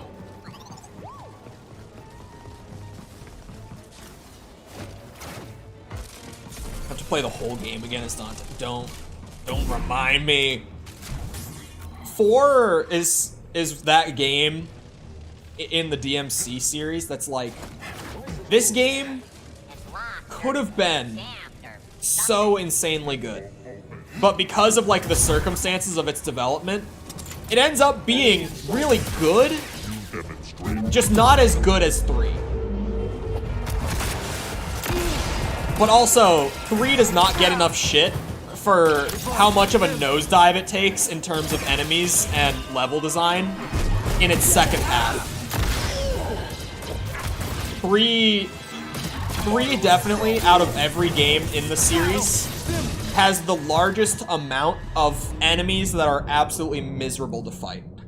And all of those enemies just get spammed through the second half of the game. And I hate that shit. I always love my first half of the replay with 3, and then I just kind of get through the second half.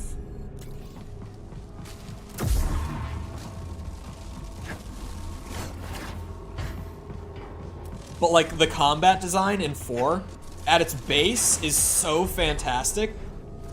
It's just because they didn't have time to actually properly make the entire second half of the game.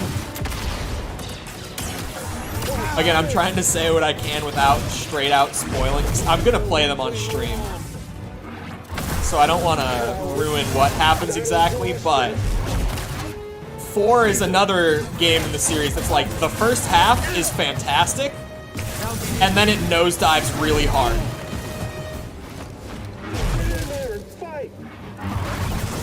Oh shit! I actually, also without leaking or giving away what I'm doing, the video I'm working on right now is about the game that, in all of my gaming journeys, god damn, this with crossguard is really hard.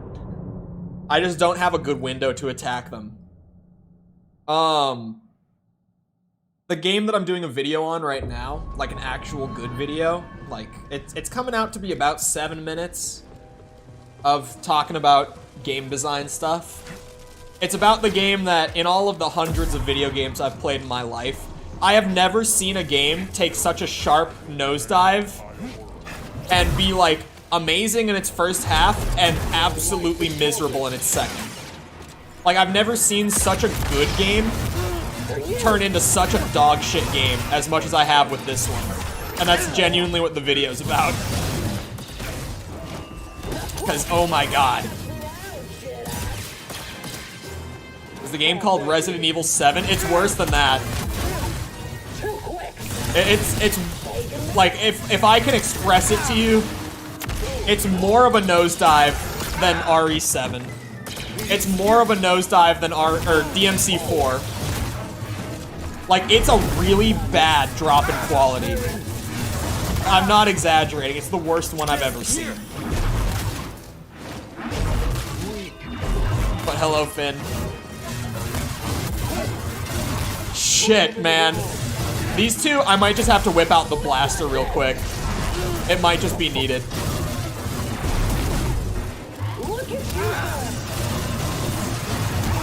Oh my god. I just can't get close to them. Whoever's been fighting for goblins while I've been gone. Sepper was in here earlier. He probably did his dailies and claims and whatever else.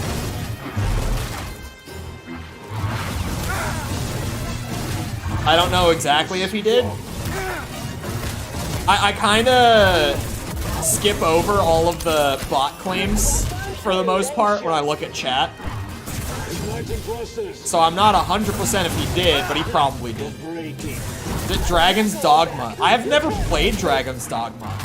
I actually heard that they have a second one in development, so it's been like on my list of...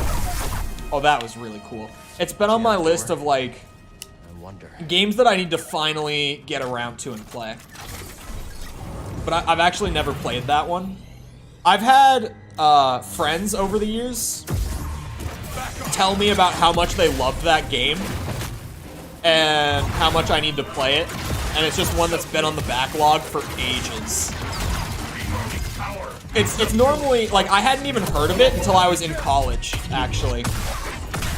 Damn. The crossguard finishers are awesome. The finishers in this game in general are awesome. Oh, I definitely missed an item right here. Hold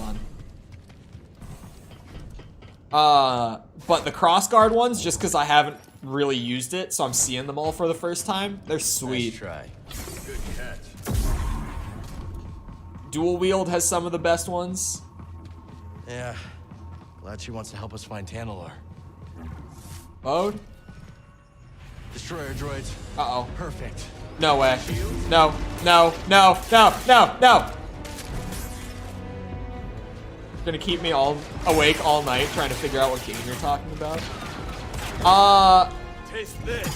One of the titles that I've been considering for the video, because I'm not fully decided on which one I want to use yet, has the word forgotten in it.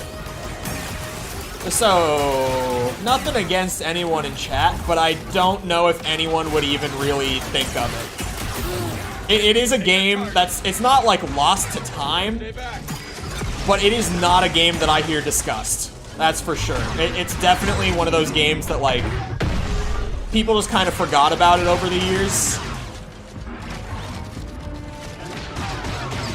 Okay, I can clutch this out with the crossguard.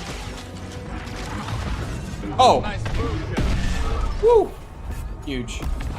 I think that's all of them. First time I fought Droideka was with my master during the Clone Wars. I froze. He had to take them out. Look at you now. Bet he'd be proud. Hope so. Damn. I kind of keep forgetting that he actually, like, fought in the Clone Wars. Like, in the first game, when you see the cutscene of, like, his master dying and all the flashbacks to him training on that ship, he was actively a soldier in the Clone Wars at that age. And I keep forgetting that until he brings it up. Like, he'll randomly say stuff like that, and I'm just like, damn. They had him fighting the Clone Wars at, like, 10 years old. Oh, I have the shortcut now. Wait, no, I don't. Did I open this? Oh, I could have had a shortcut. I had no idea. Shit. Well, Bode is with me now. So this room shouldn't be as bad. I could also just blaster style my way through it this time. I did this room with the crossguard. I've proven myself.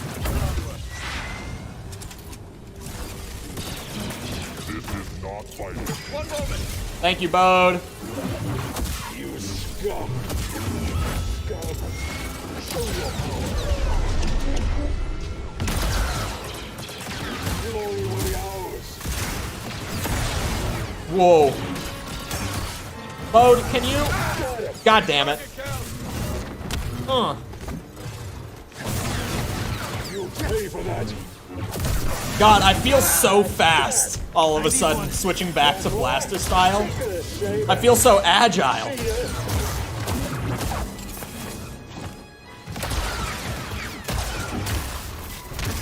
I really... Woo! Oh, goddamn. Oh, goddamn. The finishers are so good in this game. The animation team in general did a fantastic job on this game. I'm just gonna rest. I'm just gonna get my stim back. If I'm gonna be fighting droidekas and shit all the way up here, absolutely not. I need stims. I'm also just at that point of kind of just spending skill points on whatever I can, because there's nothing I necessarily feel like I need or want. What does this get me? Oh, it increases the range of the throw? Oh, no, no, no. On the special. Ooh. Actually, that... with these two skills now, maybe the crossguard special will be good? Because, like... it comes out faster. And it goes further. I don't have to be at point blank with this long-ass wind-up. I might actually use it now with those two. Maybe crossguard is just a style that needs some heavy skill point investment to get good. It does seem like it gets better, like meaningfully better with every point spent. It's just, it starts out really rough because of how slow it is and how hard to use it is. It's still kind of hard to use, to be fair. But it definitely feels like when I do have good moments with it, I just kill enemies so fast. It seems like they definitely wanted it to be like a high risk, high reward kind of Saber style. And I can vibe with that. That's my kind of design philosophy. I love me some high risk, high reward with like actual skill gap. That's right up my alley. I'm a Devil May Cry fan. You know she didn't just a big one. Right? Don't know what you're talking about. Beep. Whatever you say, Cal. Okay, let's see what we have here. A turbo lift. Is that who I think it is inside? That is Let me get Z. a closer look. I can see.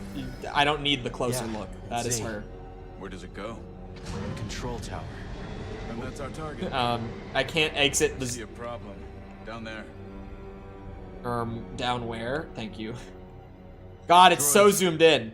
We've seen worse. Check out those AATs. I've got a plan. AATs. I can't see shit. Let me zoom out. Oh my god. So I figure I make some noise, draw them away, you slip by. Regroup at the turbo lift. What do you think? It's risky. We passed risky a while back. Good luck. You too.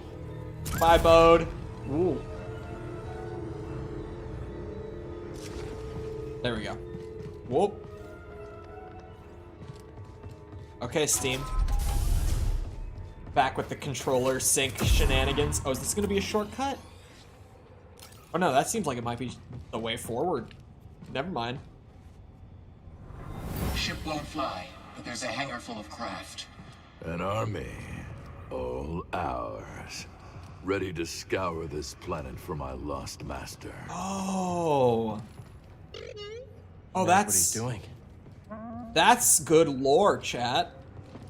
The Raiders only have a droid army with them because they found this crashed ship. From, like, you know, Phantom Menace era of Star Wars. Oh, that works. That's actually good lore. I feel like a lot of time those Force Echoes can be pretty random. Like, pretty unimportant, but that's a good one.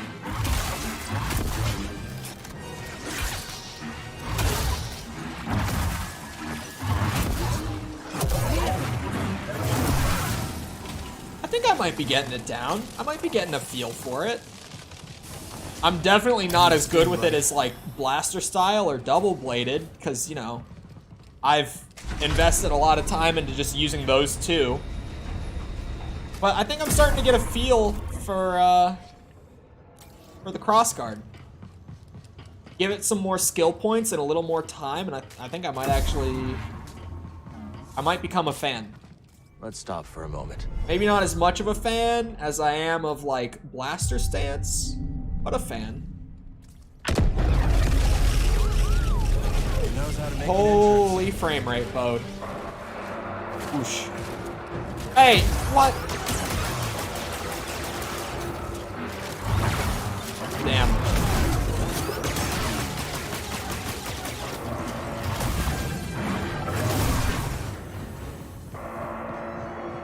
This one. I do like the... I was just saying, like, animations in this game just kind of across the board. Chef's kiss. Oh. Uh-oh. Don't mind me. I wonder if I'll get the ability to take those out here. Hey! What's wrong with you? What are you doing back there, man? Uh-oh. Okay. Oh! Oh. If we were doing, like, full realistic dismemberment in this game, that man would be in half. That was brutal. That was so unnecessary. I can't even get through there? Come on, man. Uh-oh, this is maybe not the best spot.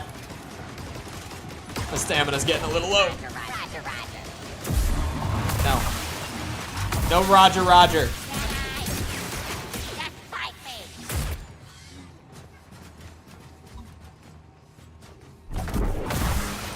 Sorry.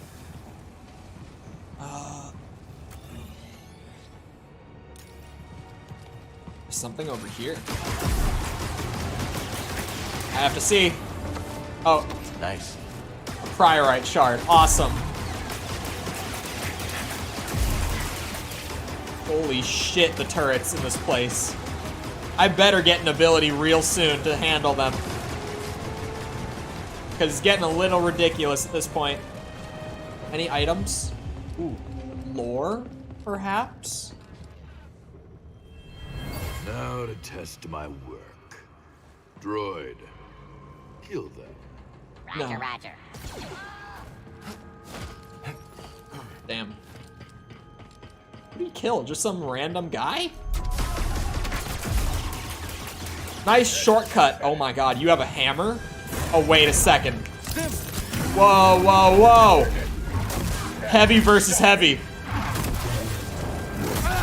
Oh my god.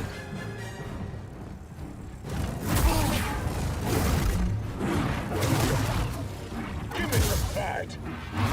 Oh. God damn. He hits like a truck. BD, I need help. Jesus. Entire stamina bar. Oh my god. It says Cal's first assignment as a Padawan. His master made him memorize every component of a lightsaber. That's why Cal knows about crossguard emitters. Oh, that's actually kind of neat. Because, you know, not to say something good about the sequels, but the sequels did put, actually, not really the sequels in general, but I guess kind of just The Last Jedi did talk a lot about how, just knowledge of, like, Jedi tradition and technique is, like, half of what it means to be a good Jedi. So having his first assignment as a Padawan be to just study things kind of fits. It's almost weird how much I feel like maybe Disney's starting to be cool with bringing up stuff from the sequels again. Help me, here. I mean, mostly recently I felt it with Mando, Season 3. They were definitely bringing up some more sequel era stuff. Not a ton, but like since episode 9, they've kind of completely stayed away from it in any way, shape, or form. It's almost like, even though I don't love the movies by any means, it's almost good to see them at least acknowledging that they exist. Like that they did kind of introduce an era of Star Wars. Because for a few years there, it seems like they just kind of forgot. Couldn't find a way to the turbo lift. Well, let's look for one together. It's locked.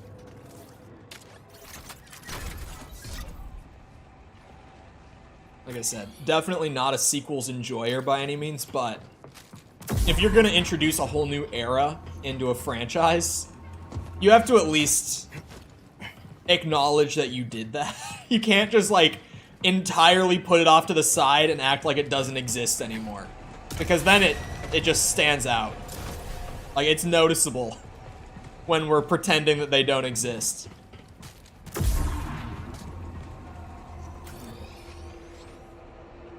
The hell do you want me to do here, Respawn? Oh.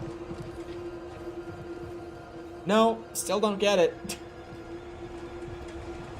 Am I supposed to, like, start the wall run here? Oh shit, okay, there's a grapple spot. Got it. I just couldn't see that there was a grapple hook there. Alright. Check this out. Check what out? You wire it up? I've got an idea. Okay. Boop, boop, boop. Now what? Whoa! Not bad. I love Bode. Why is this the first time I've seen Bode, like, actually do something since the intro? What are these buildings? We need more of him. The technical term is yurts. Living quarters. Saw them on Merrick 9. You never seen so many yurts. Living quarters. We're in deep now. Something I noticed with Cal's crossguard is less like Kylo's and more like a Claymore longsword. That is true. It's really long. Like, I don't remember Kylo's lightsaber being longer. I just remember it having, like, little bits on the end, right? I feel like they're kind of pushing more for it to be, like, this really big, heavy lightsaber over just having two little pieces come out of the sides. And I'm cool with that. Because really with Kylo's saber, it was just a normal lightsaber with like the little sparky bits at the handle.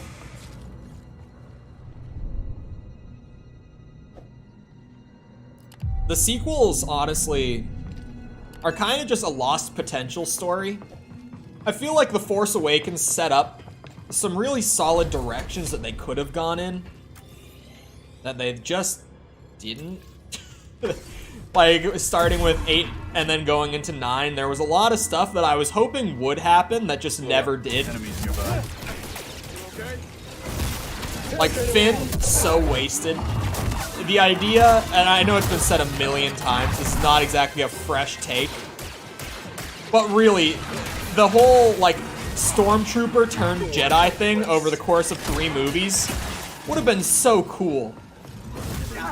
But, like, they just dropped it after Force Awakens.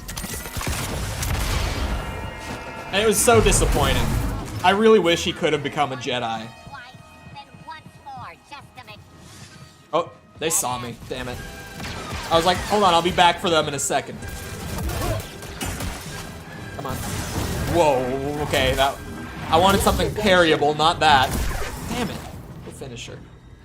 I wonder if the reason I don't get the finisher a lot of the time is because I'm standing too close to them when I try to activate it. It was like a normal lightsaber with cross emitters. Rey just uses baseball bat style. I honestly can't believe that they fumbled with Finn that hard. Holmes? Sure. You never been to Marek 9? Because that would have been such a cool character arc. He actually... Okay. I'm gonna sound like such a sequel enjoyer today if we keep talking about them, but...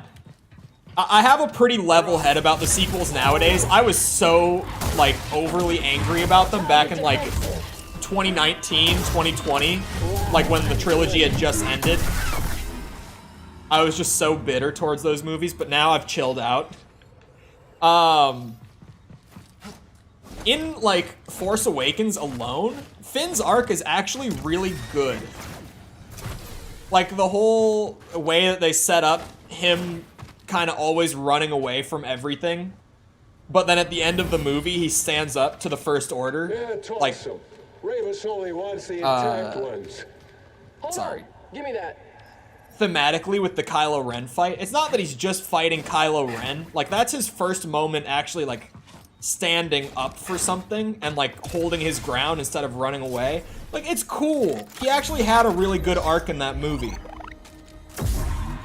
And then he kind of became side character. Instead of, like, co-protagonist, he got kind of relegated to side character after that. Actually, I guess he was co-protagonist in Last Jedi. He just... his story was a lot less interesting in Last Jedi. Because, like, he did have half the movie just for himself in that movie. It's just, they didn't do as much good stuff with him there. Like I've said before, that The Last Jedi is the reason that he didn't become a Jedi, because they just didn't use that part of his character at all. And then it's like, what do you want? To start episode 9 with him having trained off screen for like years and have mastered the way of the blade all of a sudden? It just wouldn't work. You need to do better than that.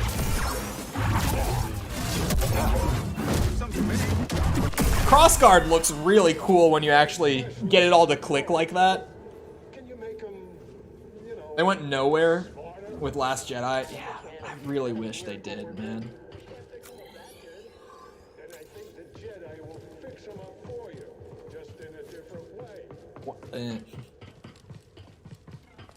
One of my hottest takes with the sequels was that Luke's character didn't get ruined as much as people tend to say it did in episode 8, which I know is like wild take. Because people are like, Luke would never try to kill a child. But also, you put yourself in his position where like Luke's character in the original trilogy was always about, he was very focused on like his found family for the entire trilogy, right? Like the only reason that he absolutely threw in episode 5 and then turned into a Jedi Knight going into 6 was because he got worried about Leia and Han and left training early. Like Luke was always very focused on his family. And you put yourself in that position that he would have been in, like with trying to kill Kylo sort of thing. And it's like he could feel that turn was coming. Because whenever a Skywalker gets like a premonition, it comes true, right? Like between Anakin and Luke. So Luke would have seen Kylo like as a Sith, essentially. And seen him kill Han Solo and shit like that. And he would have freaked out. He would have absolutely lost his shit. And out of desperation tried to prevent that from happening. Like, it's a little out of nowhere and jumpy, but when you really think about it, it does make sense. So the almighty Rey can take over. Yeah, I have to rewatch those movies, to be honest. Like, I don't love those movies, but I really do need to rewatch them. Whenever Star Wars stuff like this comes out, I always end up talking about them. Somewhere quiet and peaceful, like it used to be. Almost. I need to go back and watch them again. At some point. Refresh, like an actual, having just watched the movie opinion. Because the last time I watched them, which was 2021? Would have been the last time I rewatched the trilogy. Rey didn't seem as Mary Sue. Like, I actually kind of understood her more on that last rewatch, so I feel like I have to rewatch again. It's been a couple of years now. I need to go back and refresh that opinion before I get into it.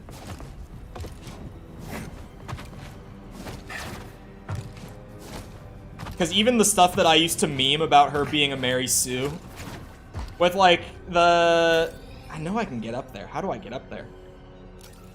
The Millennium Falcon scene in Force Awakens. When I rewatched, I was like, what the hell? Like, how did I ever think this was like Mary Sue shit? She crashes for all of this, like she's constantly crashing into things left and right. And then she does one cool maneuver. I talked about it with a friend who I was rewatching with back then. But honestly, if it's Mary Sue of her to pull like one cool maneuver with the Millennium Falcon, then it would be way more Stu, which is just male Mary Sue, of Anakin and Luke both, to, in both cases, go in with like no flight experience and blow up a giant Separatist or Empire base by hitting like the money shot, like the absolute perfect shot. Can you get that down? I was like, wait a second, maybe she's not as much of a Mary Sue as I thought she was? I would have to go back and rewatch. But the last time I saw that movie, I was like, wait a second. This makes more sense than I thought it did. Maybe. No time to let up, Cal. Oh, there's a spot to jump off here. Hold on.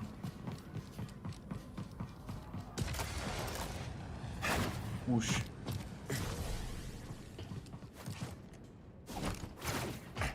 Oh, I thought there was nothing here for a second. Maybe more Anakin, but Luke said he'd practice stuff like that on Tatooine all the time. Practice what? He never flew. Like, he had a speeder. But, like, how do you practice flying an X-Wing with a land speeder? That makes no damn sense.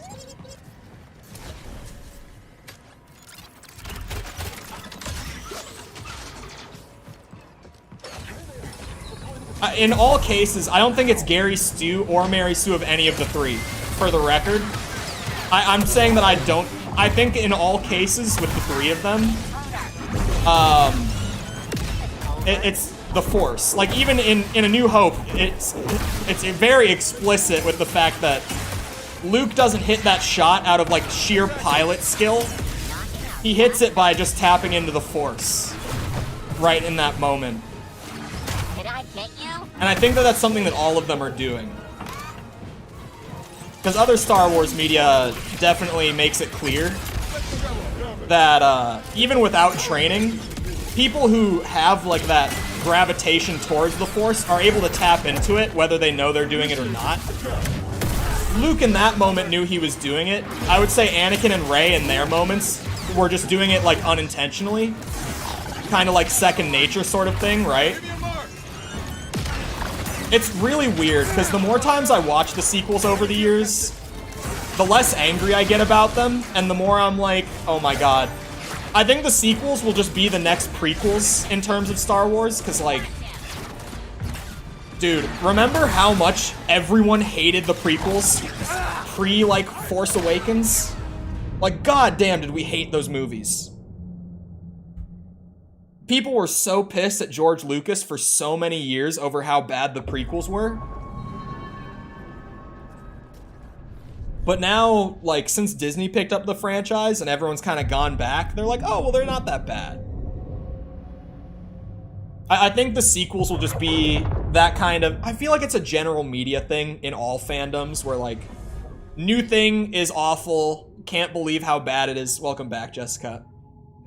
And then the next new thing comes out, and that's awful, and everyone goes back to the last thing, and it's not as bad as we all thought, and it's a cycle in literally every fandom in entertainment. Like, people joke about the COD cycle, the Halo cycle, you know, whatever. You just fill in the blank. There's definitely also a Star Wars cycle.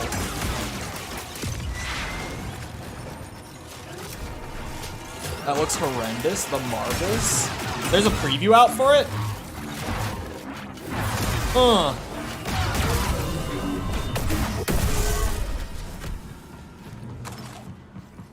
I'm getting an appreciation for crossguard after forcing myself to use it more and more today.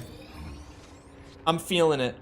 I'm feeling it now, Mr. Krabs. I did open a shortcut. I was like, there's no way I have to do this whole run again. That would be crazy. I had no idea there was a preview out for the Marvels. I've kind of tapped out for the time being on keeping up with anything movie or show related. The games industry has been so wild this year, I've just like hyper focused in on it. I think 2023, honestly, already has been one of the best years in gaming in such a long time. And like, we're not even halfway through the year. Like, there's a Mortal Kombat game coming out later this year. We've got Street Fighter and Diablo coming in like 2 weeks. We know Spider-Man 2 is coming out at the end of this year. We know Tekken 8 is coming out at the end of this year. What am I missing, chat? There's more games that we know are this year. I'm missing some. I know there's more off the top of my head. Or, sorry, I know there's more, but I can't name them off the top of my head right now. They're onto us. I mean, obviously, whatever COD game comes out this year, another year, another Call of Duty. No Silk Song, though. Clearly. Oh, shit.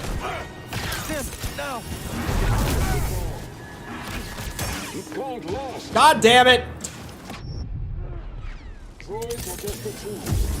Right as I start to figure out the saber style, I start just walking off the ledge. Boat help! Boat help! buddy. Thank you. God damn it. There's a new Zelda game. It's so good, man. It's actually so good. Help me, BD. And I'm Mr. Breath of the Wild mid, but Tears of the Kingdom is so good. God damn it. I won't miss. Alright, this bitch. Here, buddy.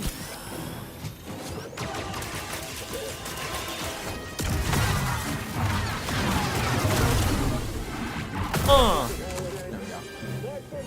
Oh god, there's one of you still. Bode, get his ass. Bode, beat his ass, please.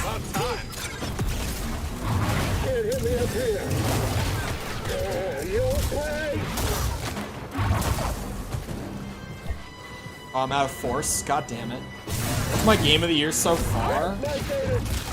I would say... Personally, my game of the year so far would be RE4 Remake.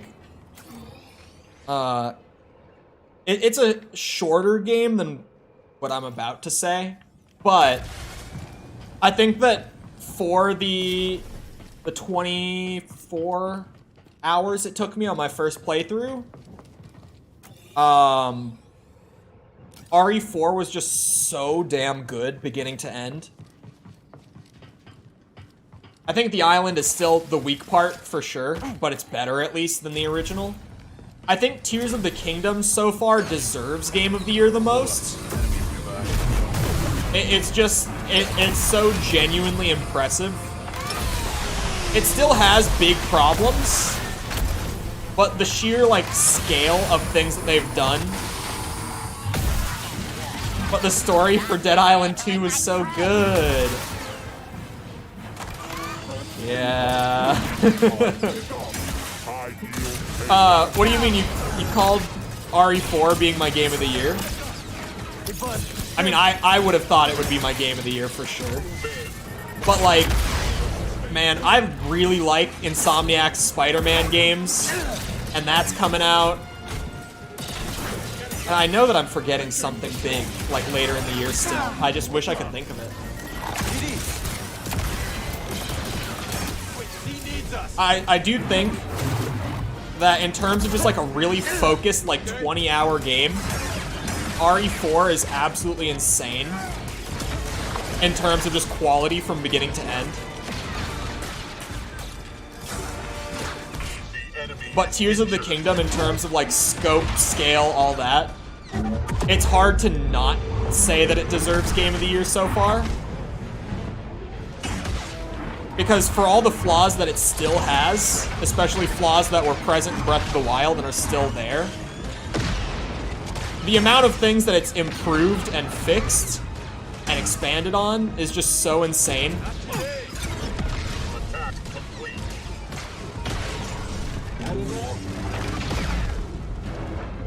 Oh shit, wrong bumper. I don't even think that many anticipated games have like flopped.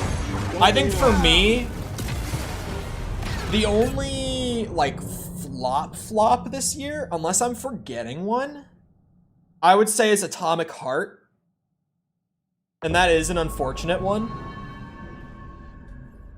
Atomic Heart, you can tell that more than anything else, it kind of just suffers from being the studio's first game. Because, like, that game's pacing was so bad. I'm trying to think. Just the amount of, like, jank around the edges is pretty wild. But it really, it got so many ideas right. And it had the heart for it. No pun intended. But you can kind of just feel that, like, it was the studio's first game, right? And it's the only game so far this year that I was really excited for that I did not finish. I kind of lost track of the story. You probably didn't even lose track as much as you think. The story actually, like, past the opening bits, it was just kind of whiplash from beginning to end. The pacing was really, really bad. Like, plot points would get set up and then immediately paid off in the next scene. Sort of bad pacing. It was just so... Yeah, it was rough. Oh, sorry. Atomic Heart was not the biggest flop of the year. In terms of original games, it was. Biggest flop so far this year is The Last of Us PC port. I don't even know how I didn't think of that. Oh, Redfall. No one had hopes for Redfall. Or Forspoken. Those were both bad games, but when I think flop, I think of like a game that everyone is really thinking is going to be great, but that ends up not being great. I didn't even really see positive sentiment about Redfall or Forspoken pre-release. Dead Island 2 was exactly what it needed to be, what I thought it was going to be. I thought Dead Island 2 was going to be like a somewhat sloppy game that just was stupid fun, and that's what it was. So it's like, yeah, I'll give it to it. It wasn't worth 100%ing for me, but it was a fun game. Atomic Heart is the only new game so far that I haven't finished. But like Dead Space Remake being the first release of the year was fantastic. Hogwarts Legacy? I don't even think I can say that Hogwarts Legacy flopped though. I agree that Hogwarts Legacy... I can't really say I'm disappointed, but I almost feel like I was. Because going into Hogwarts Legacy, I expected it to not be good. But then it was good. Well, that was something. But then it just way overstayed its welcome. I actually forgot that I didn't finish Hogwarts Legacy. I forgot that that came out this year. Weirdly. But I did play like 100 hours or something of that game, How do you and think those other compasses went missing? My credits are on Centauri Creek. it was just like, dude, I can't play more. She sent Z to that Bacta tank.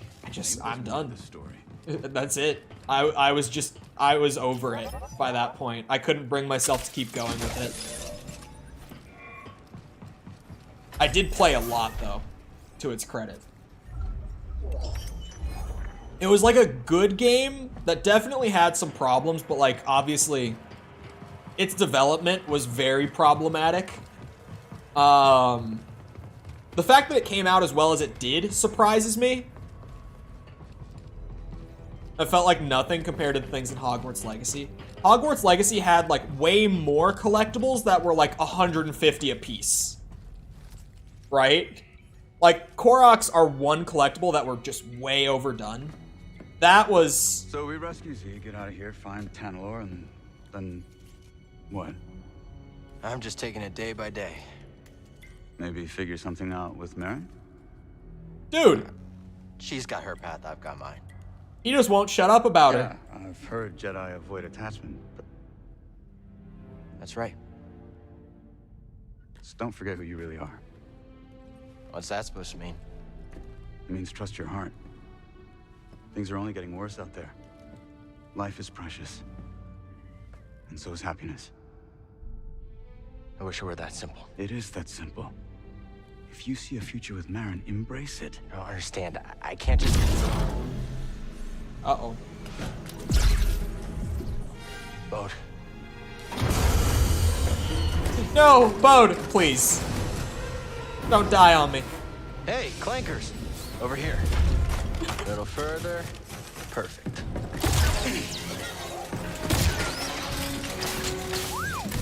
I really thought for a second they were gonna kill him there.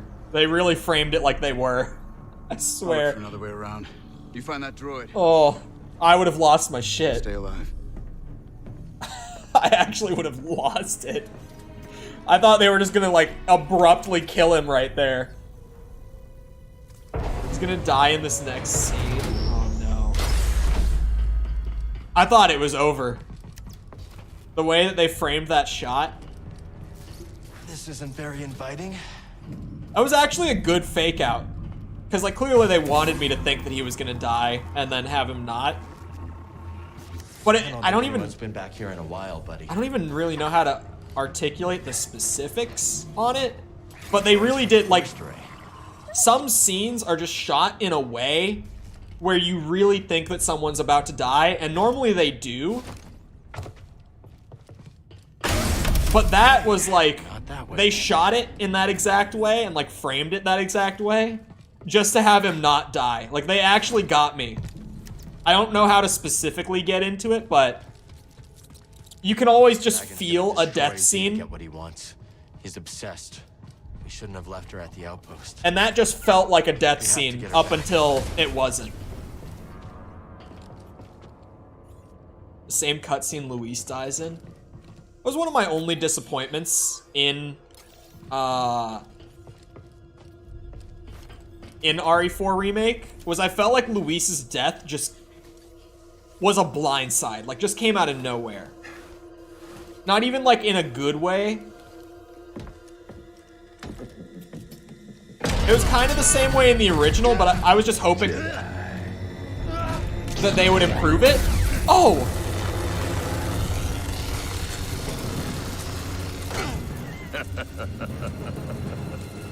Oh, you're... There it is. What do you want with that? That's Dagon's orders. This is for me. No. He's like all droid, isn't he? He's like a General Grievous. Oh, that was not meant to happen. That was untextured warping because it was supposed to be fully disconnected. It didn't actually disconnect.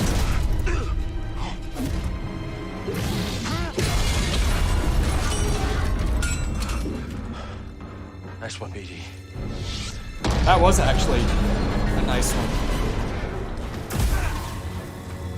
He's going to kill out. He's not going to kill Bode. So wait, is he, like, the only organic part of him is his head?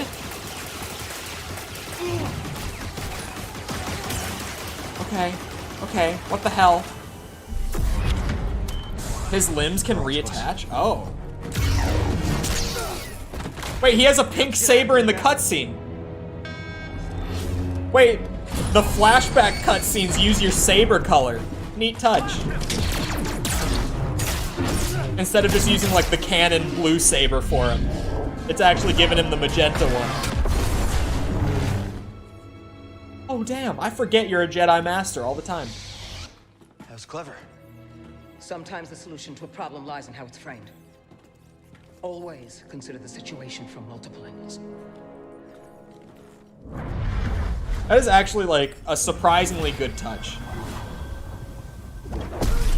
Oh damn! A slam ability? Oh, there's a lift and a slam. Oh. I'm good, buddy. Let's go. go. Well, why didn't you tell me sooner? I would have loved that. I'm still going to love it, but you should have let me know. I can lift and slam things, and you held out on me until this far in? I just meant to... Oh.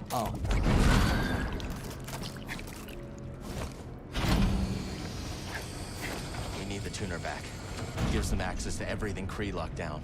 That's one of those moments that makes me want to stream older Star Wars games too. Like the old Jedi games, KOTOR, etc., etc. The ones I always talk about. Like the old school, like late 90s, early 2000s Star Wars games. That just, they were so good at being just pure, unfiltered, like Star Wars fan service games, right? Especially, like, the Jedi games. The amount of abilities and stuff that you could use in those were so crazy.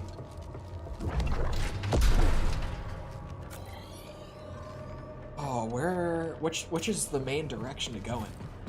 Because, like, obviously I want to grab the side stuff along the way. This is the side stuff. Oh, okay, that... Can't grab that.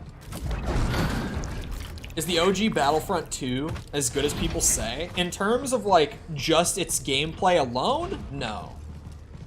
But like I still will play OG Battlefront 2 from time to time because like friends of mine that I've had for years and years, they brought the servers back online on the PC version a few years ago. It was during COVID. They brought the PC servers back online for it. So you can actually just boot up the Steam version and play it with friends, like in the modern day. The OG Battlefront games are like amazing as stupid like party game fun in the Star Wars universe. That's kind of why I love them. I only realized recently what KOTOR stood for. I was always confused when the mods would hassle you to play KOTOR. Yeah, it's Knights of the Old Republic. Which is full out like my favorite Star Wars game ever. That's the Star Wars video game. They never made one better than that. Never ever. They still haven't. I haven't 100%ed this yet, but they still haven't. I'm like I've played enough to confidently say that KOTOR is still like the Star Wars game. It's got a lot of jank. It was BioWare's first big, like, computer RPG. BioWare being Mass Effect and Dragon Age developers, if you didn't know. So it's like the precursor to that design. Then documenting, noting, logging. Oh my god. A lot of bureaucracy. Like, the best way I can tell it to people who never played it back in the day is it's like Mass Effect, but actually set in Star Wars. So, like, yeah, it's some good shit. I think. And it's got that kind of, like, first try jank to it, but it's mostly executed well enough to be, like, it's just great.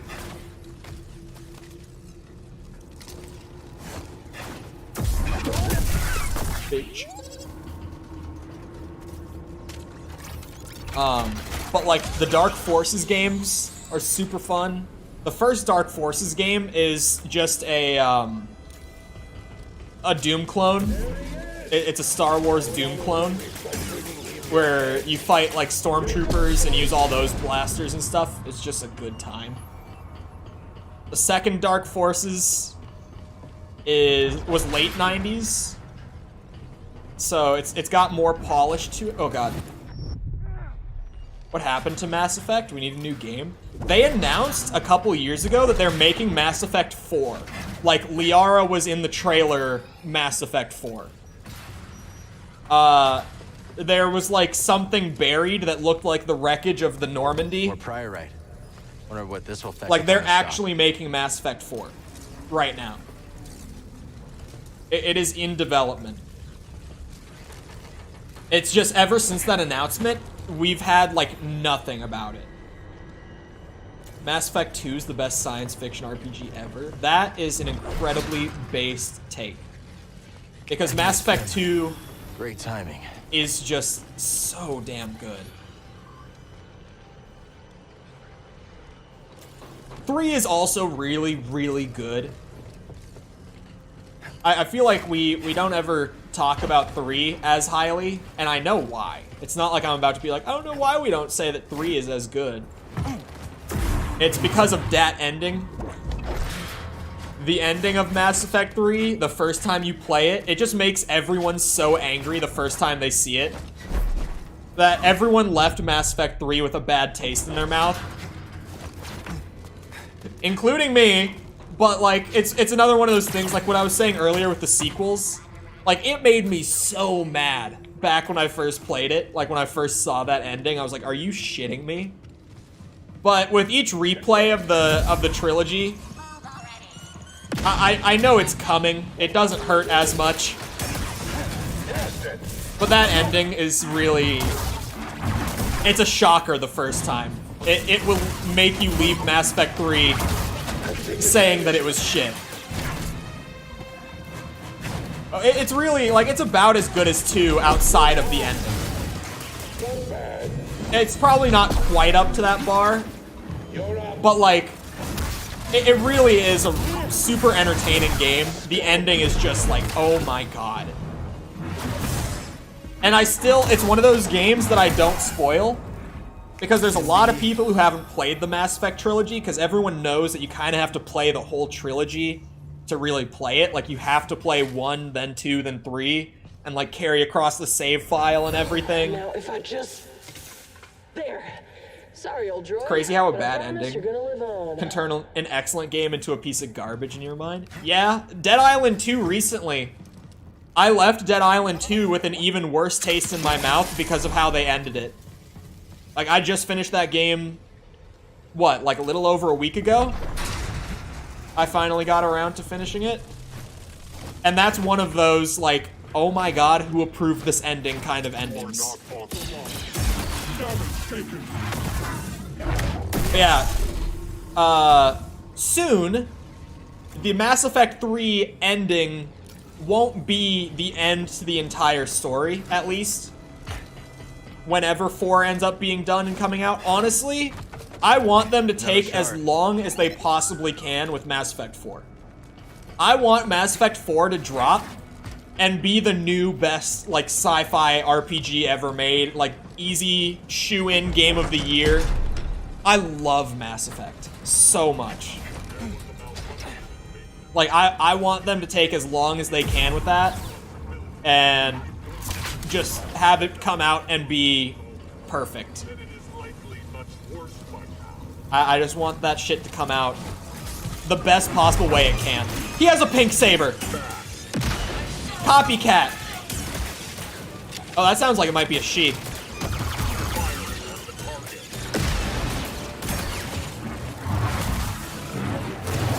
Oh.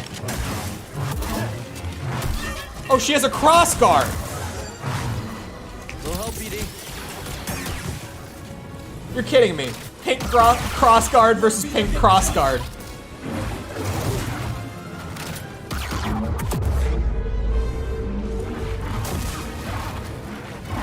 My pink cross guard's gonna win, obviously. But mirror match outside of that shoulder-mounted blaster.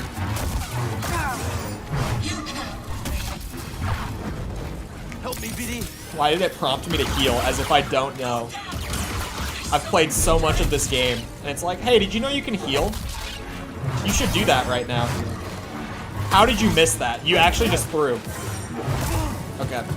They recovered. My attack wind-ups are too long. I will become the crossguard master by the end of the day. I've got another hour and a half still. Let's get going, BD1. To really get it down. Yeah, the Mass Effect 3 ending is one that just... It blindsides you so hard the first time, too. Like, it's one of those endings that not only is one that just makes fans angry to this day, but, like, it comes out of nowhere. You do not see it coming.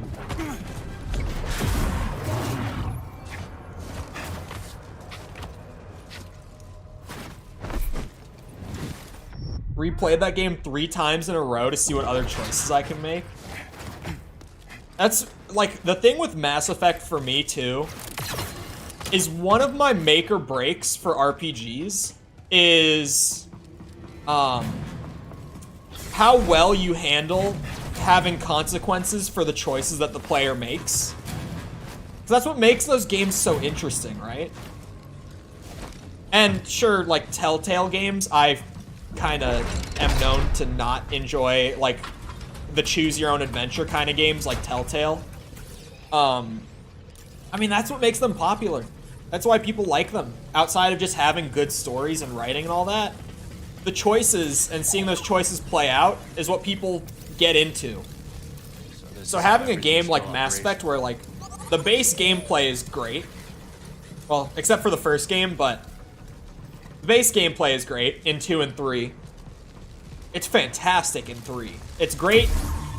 It's serviceable in 1, but not much more than that. It's great in 2. It's fantastic in 3. Like, they really, as the trilogy went on, the gameplay just got better and better. God damn it. No. These wind-ups get me hit so often using crossguard. I wasn't done tormenting him. It's definitely the hardest time I've had adjusting to any of the saber stances. None of them even come close. Like, single saber is easy out of the gate. Double saber takes like 5 minutes to get used to. Dual wield, it's probably the second hardest for me to get down. But that maybe took like 20 minutes. Blaster stance took like 20 minutes. This has taken me hours, and I still don't really have a good feel for it. Sorry. Mass Effect games have like great gameplay. Just raw, like how fun is the game to play. The choices you make actually have consequences, like crazy consequences. A lot of the time. I don't understand how they made 3 games with this much content regarding your choices in 7 to 8 years. Games... People hate when you say this, but like, I've studied it, I've worked in it, right? Games used to be easier to make. Like nowadays, actually executing content to that level, it's so much harder. Back then, I'm not saying what they did was easy by any means, because it still is impressive, even in that time. But like, in the context of the industry now, it's like batshit insane. Like, you could never imagine a studio doing that now, right? It was impressive at the time. But, you know, people who have never played them, who would play them for the first time nowadays, it would be like black magic in the context of the industry currently, right? It's different. Games were easier to make. It is a reality, but it's still just like, god damn.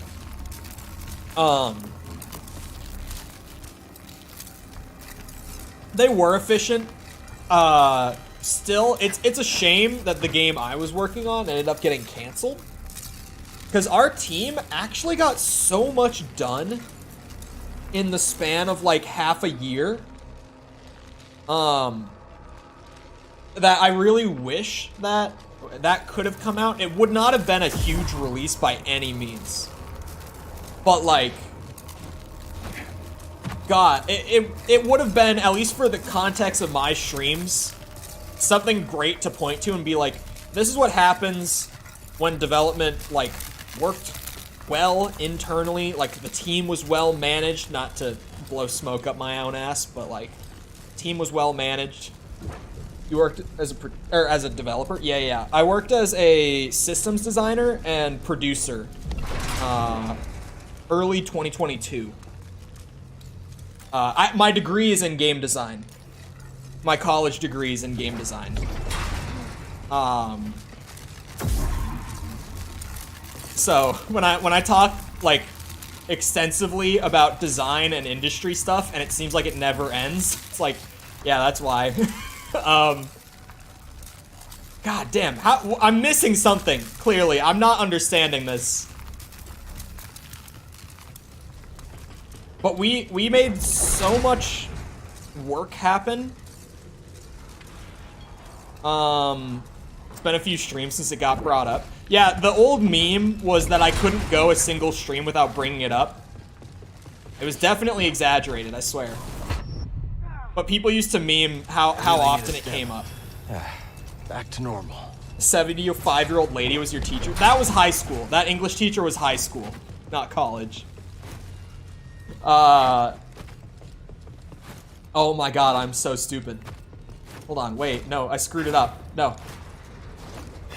No! Okay, I get it now, at least. I literally just have to get up to that ledge.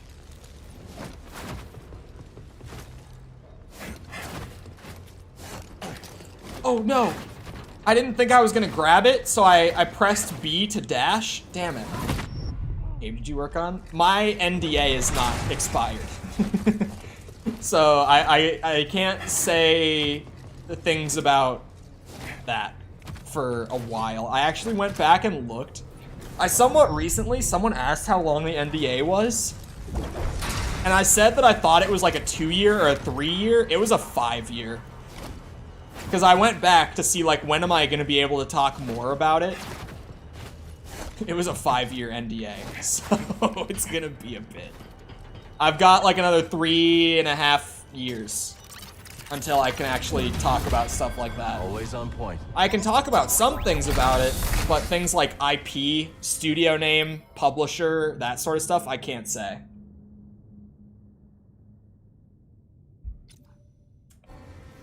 Am I on the main path? I think I might be. No, that's a shortcut. I was like, this doesn't seem like it's the main path. Or is it? Wait, no, that room just looked familiar. I was wrong. This is main path. Try it again. You should have an NDA countdown as a command. Yeah. Also, in terms of showing, like, efficient development, I've thought about pulling up that little side project I have in Unreal that I've had, well, I mean, I made it back when, like, November-ish, when I kind of put the fundamentals together. I worked on it for like 2 weeks before I was like, this is taking up too much of my time. I'm putting way too much into this, so I'm gonna stop.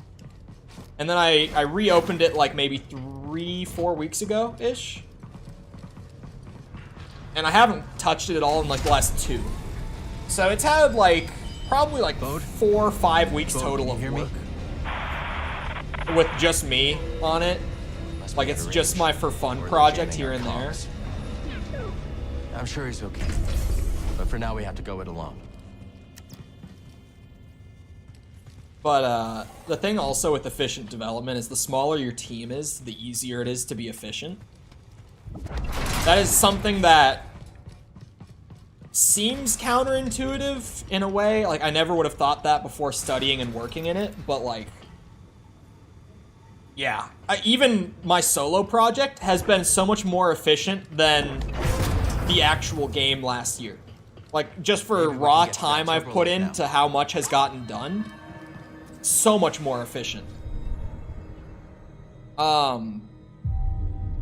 It really is just the less people you have, the less conflict you're gonna have in terms of like what gets done when and, you know, general like design direction and stuff like that. The larger the team gets, the faster things can happen when they're going smoothly, but the less often things will go smoothly.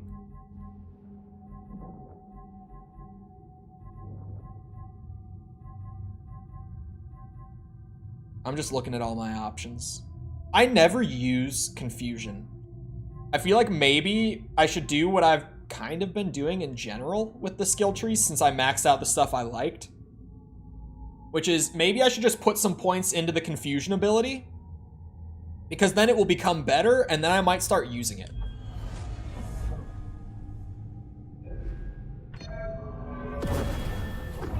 I'm doing it. I'm sending it with that. Increases the amount of time. What is this one? Oh. Oh, I can confuse 2 at once.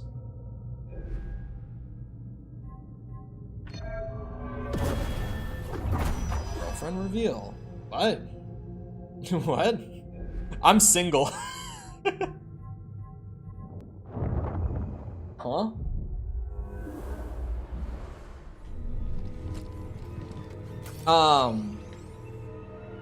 I don't really know where I was going with the efficient development thing. Wait, no. I looped. I'm back here.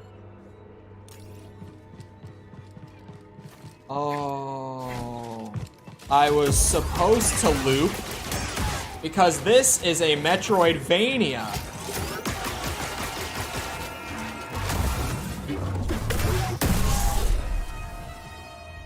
So, I have this now. I feel stupid. I was like, where the hell am I supposed to be going? I feel so lost. I kind of forgot I was supposed to just backtrack with my new ability. Oh yeah, what I was gonna say, that I didn't, was I consider pulling up that project from time to time. but it's so sloppy, and it's so, like... There's stuff that's broken, there's stuff that's half done. Like, I could show some stuff, but it would be way cooler if I waited until it was, like, all nice and polished to show it, right?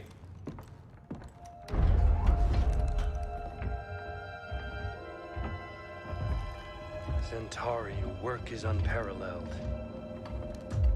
But sending a droid instead of facing me yourself, such cowardice. A small price to pay for her sparing your life. Tell me, did the Jedi's death satisfy you? He escaped. All those years of incarceration dull your edge. Sharp enough to see the Jedi might be your equal. Say it again and I'll cut out your tongue. It'll grow back. Also, you're cool, right? It's whatever. The Jedi is a threat. Not now that we have this. I already duplicated the device's frequencies. We can now access any site she sealed. Well done, Ravis. Because now they can get back to... Activate the forest array. Oh yeah, that's pretty bad, actually. That they can now... Go to the Shattered Moon. I know where Centauri hid the last compass. Oh wait, they need one more? Dagon.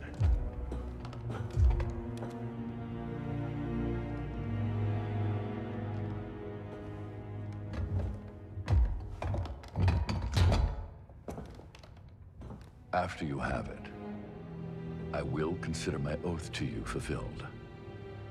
What then, old friend? The galaxy has changed. There are many wars, but little honor to be won from them. Once we are on Tanalorr, perhaps we can dream up a new war. You and I. Perhaps.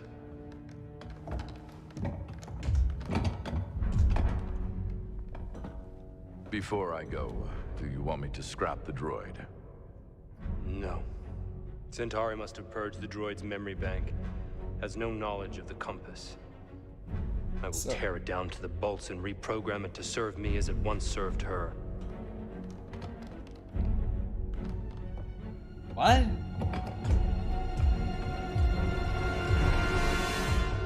Let me rephrase for him. In response to, do you want me to scrap the droid, he said, no, she's useless to us now, but I'll reprogram her and make her work for us.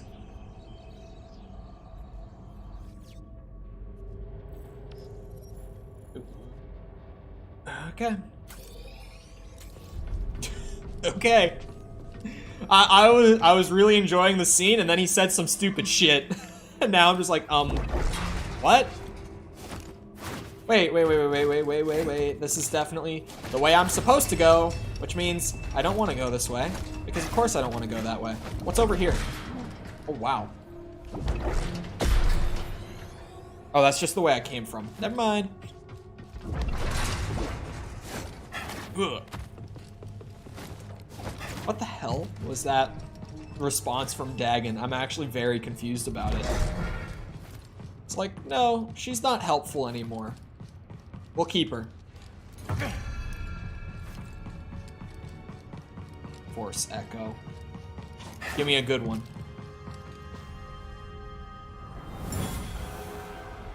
The commander's gone. The ship's coming apart. Detach the sphere. Do it now.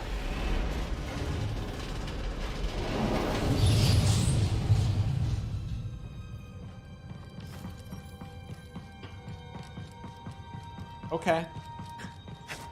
That was, you know, pre-crash. Clearly.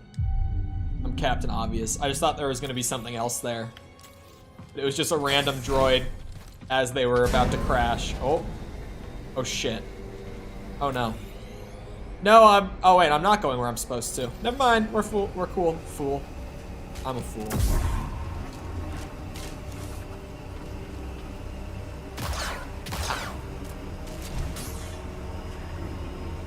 I feel like after my, like, 2 hours straight of forcing myself to use crossguard,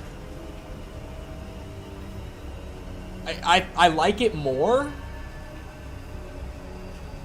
but I still don't prefer it to the other styles. Oh, is this just a shortcut way back to where we started? Yes, it is. Right? Yeah. I've been through all this. All right. That's neat. I'm going back up. Now that I've opened the shortcut, we take the super long elevator ride back to the top. Like, it's cool to have shortcuts like this that take you a long way, like a big transition, but I have to go back once I open them. Unless I just somehow perfectly manage to hit one of these, like, as the very last thing, which rarely is the case for me. Whoa, what's happening with the fog? That was some janky-ass fog respawn.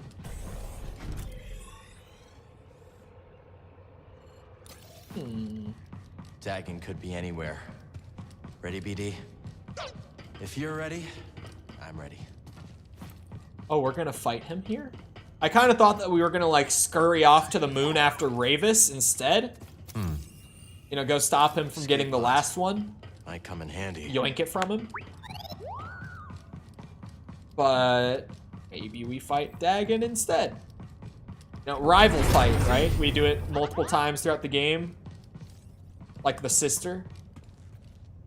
All right, Z. Let's get you out of there. Do hurry, Cal. He's going to reprogram me. That droid is mine. Uh-oh. I suppose I'll rescue myself. So you survived Ravis? Yeah. How? The Force. The usual. You murdered your fellow Jedi. I struck down those who stood against me. Leave us or share their fate? Even if you believe the Council betrayed you, they were still your family. How arrogant. That you would presume to know what drives me? What I can see is your obsession with Tanalor has blinded you. Whatever happened, you can't change the past. Trust me on that one. Perhaps you're right. The past is a chain. I must sever it completely. No. Smile.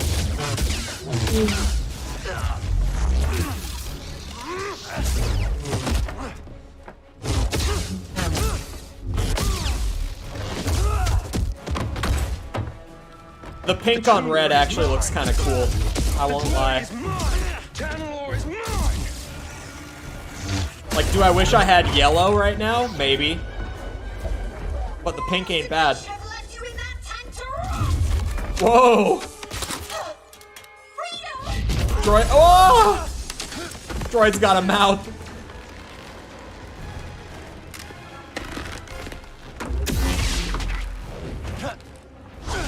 Are we doing a fight? Like a second? Yeah, we are. Okay. Hang on, Z. That was the plan. When did you get the other? When did you get that? When did you get a second blade on? Whoa! Cross me again.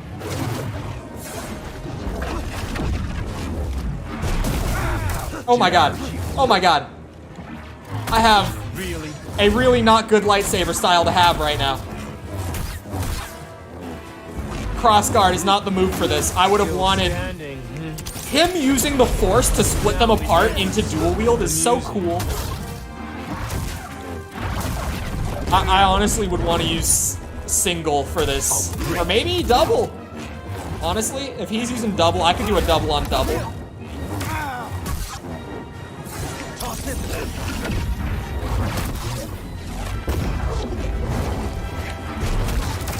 He does kind of look like Atreus, like in the face though. I see it. Oh my god, he's kicking my ass. That's what I thought, bitch. He's kicking my ass! Even with his stamina bar empty, he's kicking my ass. You won't last. Oh shit, I won't.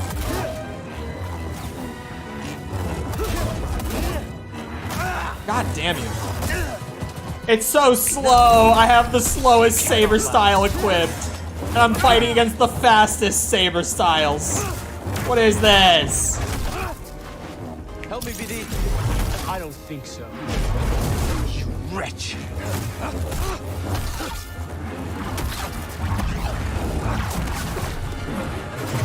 God damn it. I keep thinking that it has a longer range than it does. And I will strike down anyone who stands in my way. No! Okay. Yeah, I'm pulling out the double and the dual wield. I want to mirror match him, honestly. Him splitting the double blade into dual wield with the force, because he's only got one arm, is so badass. It really, like, it is so cool. I wish there was a workbench so that I could change the color from pink. But it's whatever. Oh, I glitched it. Oh, I really glitched it, huh? I tried to swap back to double-bladed, and it just kind of floated there like that. You're slipping. You fool.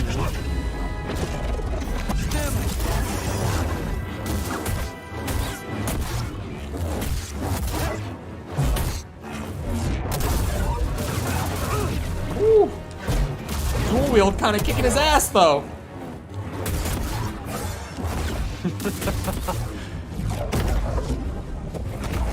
Okay, he doesn't give a shit if I force push him. Waste of my time. You're weak. Auto parry on him is nuts.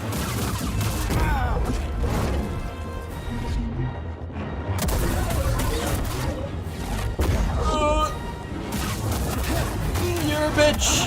You're a bitch. Oh. Tanalor is mine, and I will strike down anyone who stands in my way. Is that it? Oh, what? Honestly, double-bladed is not the move. Dual wield is good against him. I need to focus. Auto parry and the speed of the attacks is very cool. Maybe single blade for that, you know, that all-around I'm ready. Versatility, that balance. And the dual wield for crazy auto parry and speed and stuff like that too. But the single for the versatility. Pathetic. Look away for a second. Ah, my stamina! Ah!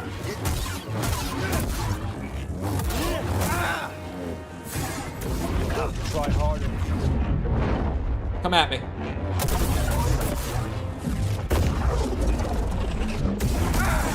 What was that, Cal? Why'd you stop? I didn't tell you to stop.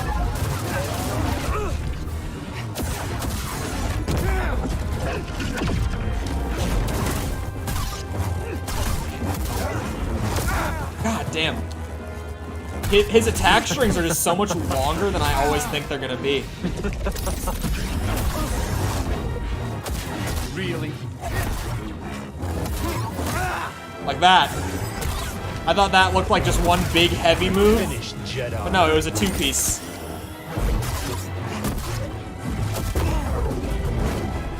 Try it again. Your stamina is low. There we go.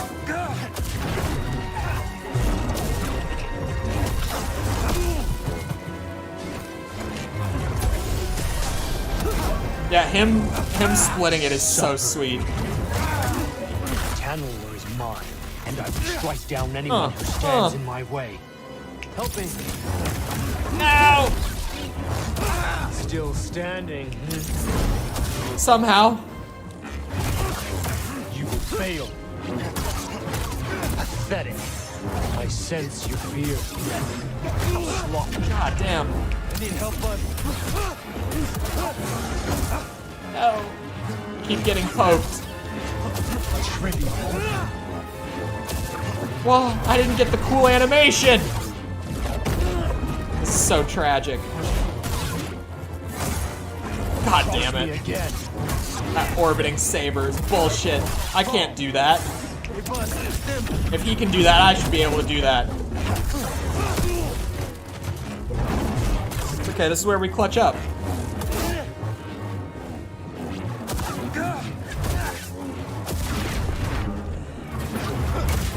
No, not like that. Ah! His attack strings are just so long. Oh, did I do it? Right at the end?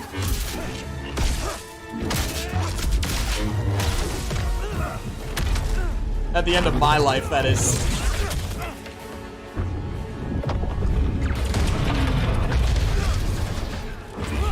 No!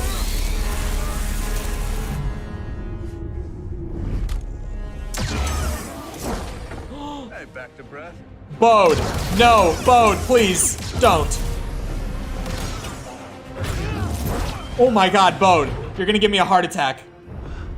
So, this is the guy you told me about. Yeah. It's as friendly as ever. You delayed me long enough.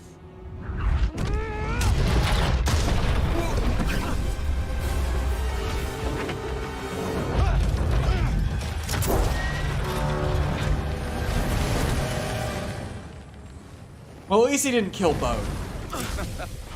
You're not getting away that easy. Thanks. Two warriors at the height of their powers, bound in brotherhood. This is the stuff of legends. Z. I got her. Meet you up there.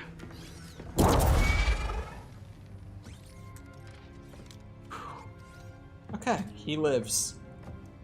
We can all breathe. He lives. Ooh. Yeah, look at my health. No stims. I really lucked out on that one. I was playing very dumb. Ooh, it's a good one.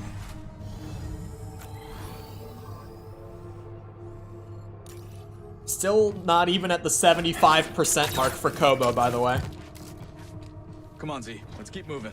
Perhaps that's wise. Daniel Garrett is positively mad. He kept going on and on about some compass. Your master created them to navigate the abyss. This is the first I'm hearing about it. She purged that knowledge from your memory. That would explain it. Well, Dagon is certain that she left a compass for him to find. Let's hope so. He said on the shattered moon. Check out another array on the moon. Maybe we'll find it there. Back to the moon. Good thinking, Cal. Great. Oh, Master Kree, why did you send me to free that traitor? People are complicated. Maybe she thought the Order got it wrong. If only we could ask her.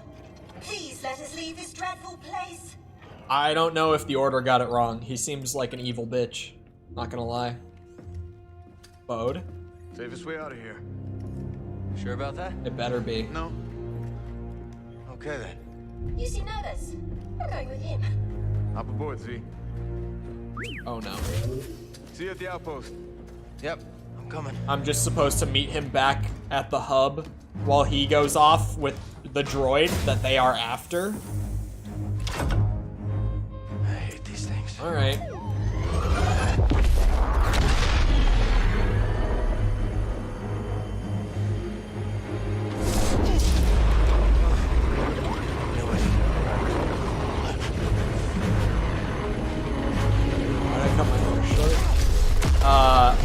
Well, it was just gonna be a trim.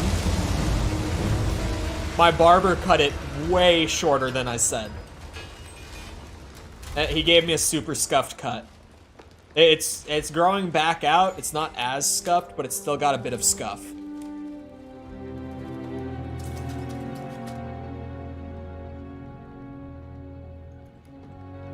It was not my barber. It was the barber that I went to because my guy was out for the day.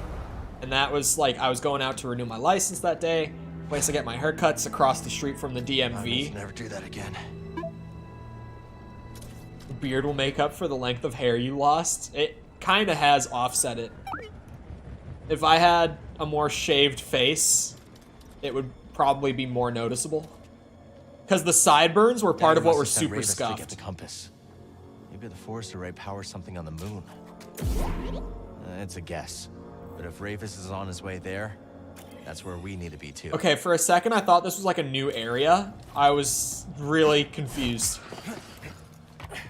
Alright.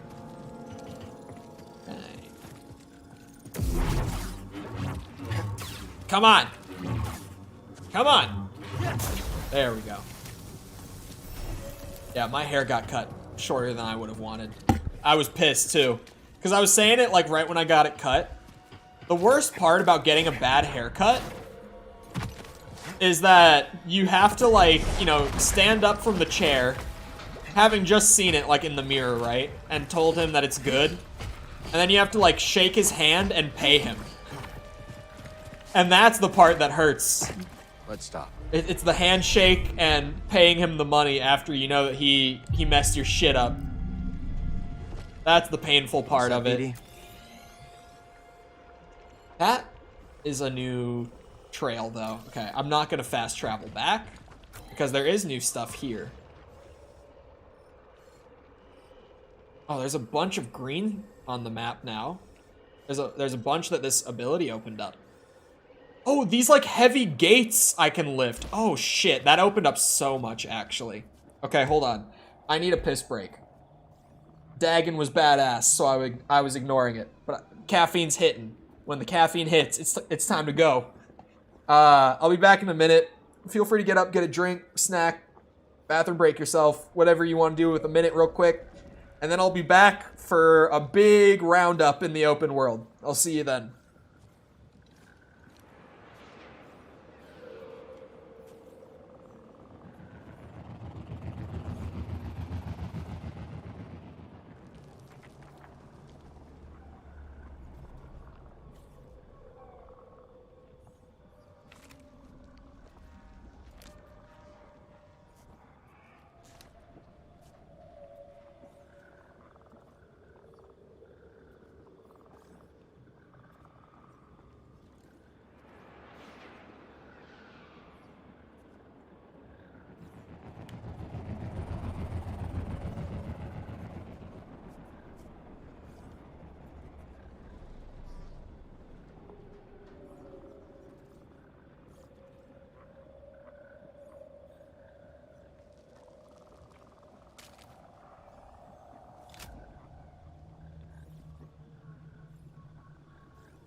Alright, I'm back, and I'm ready.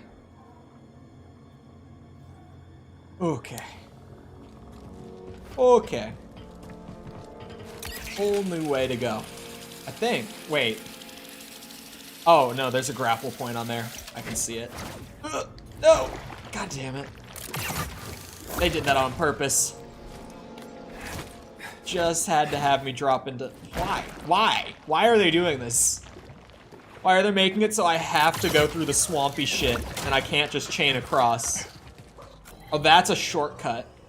Oh. Oh, what the hell? Hold on, what's this real quick? I know exactly where that's going. Like, exactly where that's going.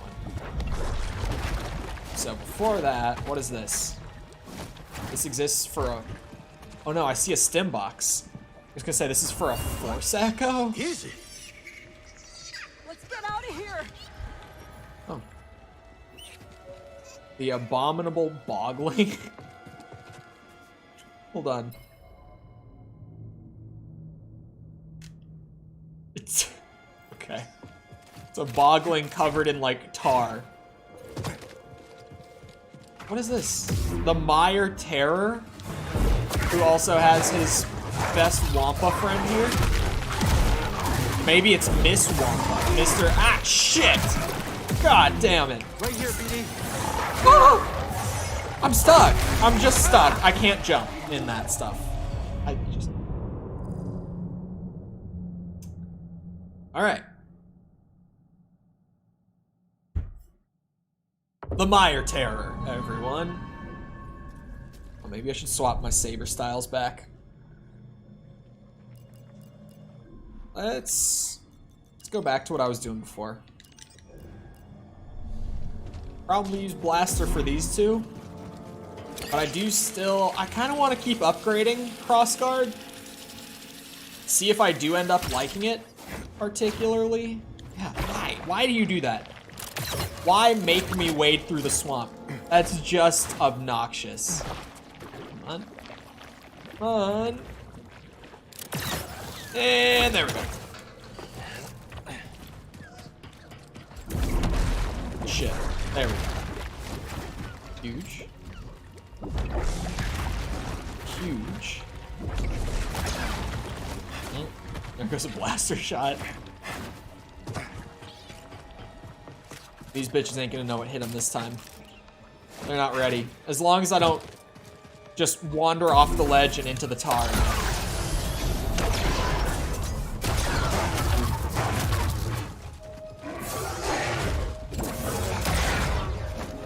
Wait a second, can you...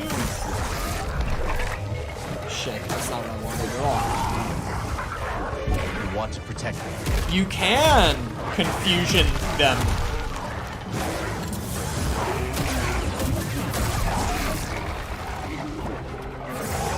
Oh, not him. Only the other one. God damn it.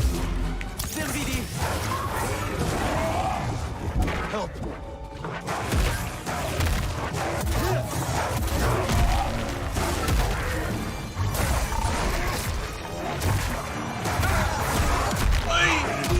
I knew it. God. I got double hit into the grab. And then the slamming killed me. Alright. Blaster style it is. Crossguard's got the juicy damage, but if it's a double fight, I really can't afford to lose the mobility. Come on. Up.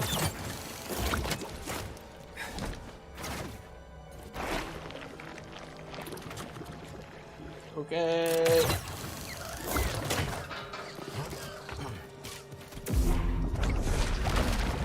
Whoosh. Whoosh. Whoosh. This time, they're not gonna know what hit him. This time, the blaster style's just gonna run their shit. I swear. Maybe some confusion thrown in there for good measure.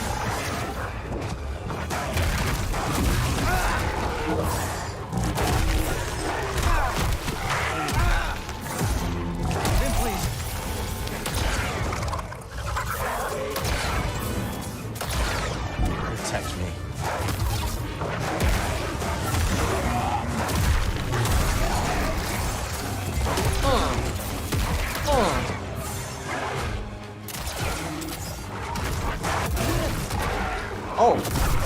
Oh, that was some luck.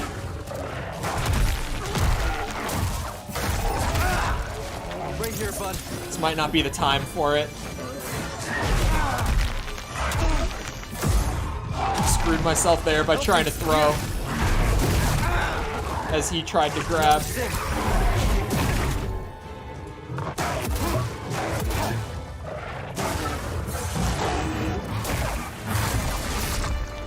Damn, that damage though. I mean, that's what the style's meant for. Just the damage per hit to be... No way! Just like that? Just like that. Alright. I feel like I can use crossguard once it's down to one of them. Hello, Smitty. How's it going? Welcome back. I'm not dying to a boss. You didn't see anything.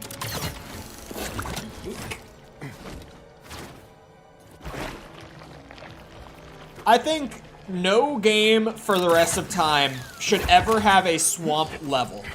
Thoughts? Opinions? We completely get rid of swamp levels. What are we all thinking on that one? Bro thinks he's Spider-Man. Bro he's Jedi cowboy Spider-Man, Smitty. That's exactly what he is. Come on now. Come on now.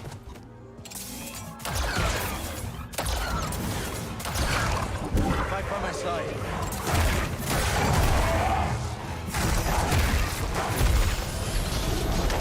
Does sludge count as swamp? Define sludge. What are we talking about when you say, does sludge count? Do you mean like this sludge?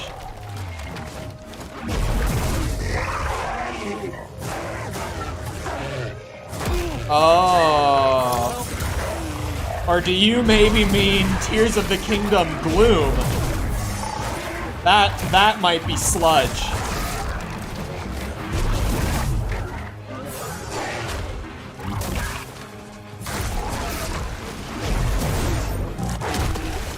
Colors that blade? Magenta. It's pink. Like, come on, we all know. It's called magenta. It's a pink lightsaber.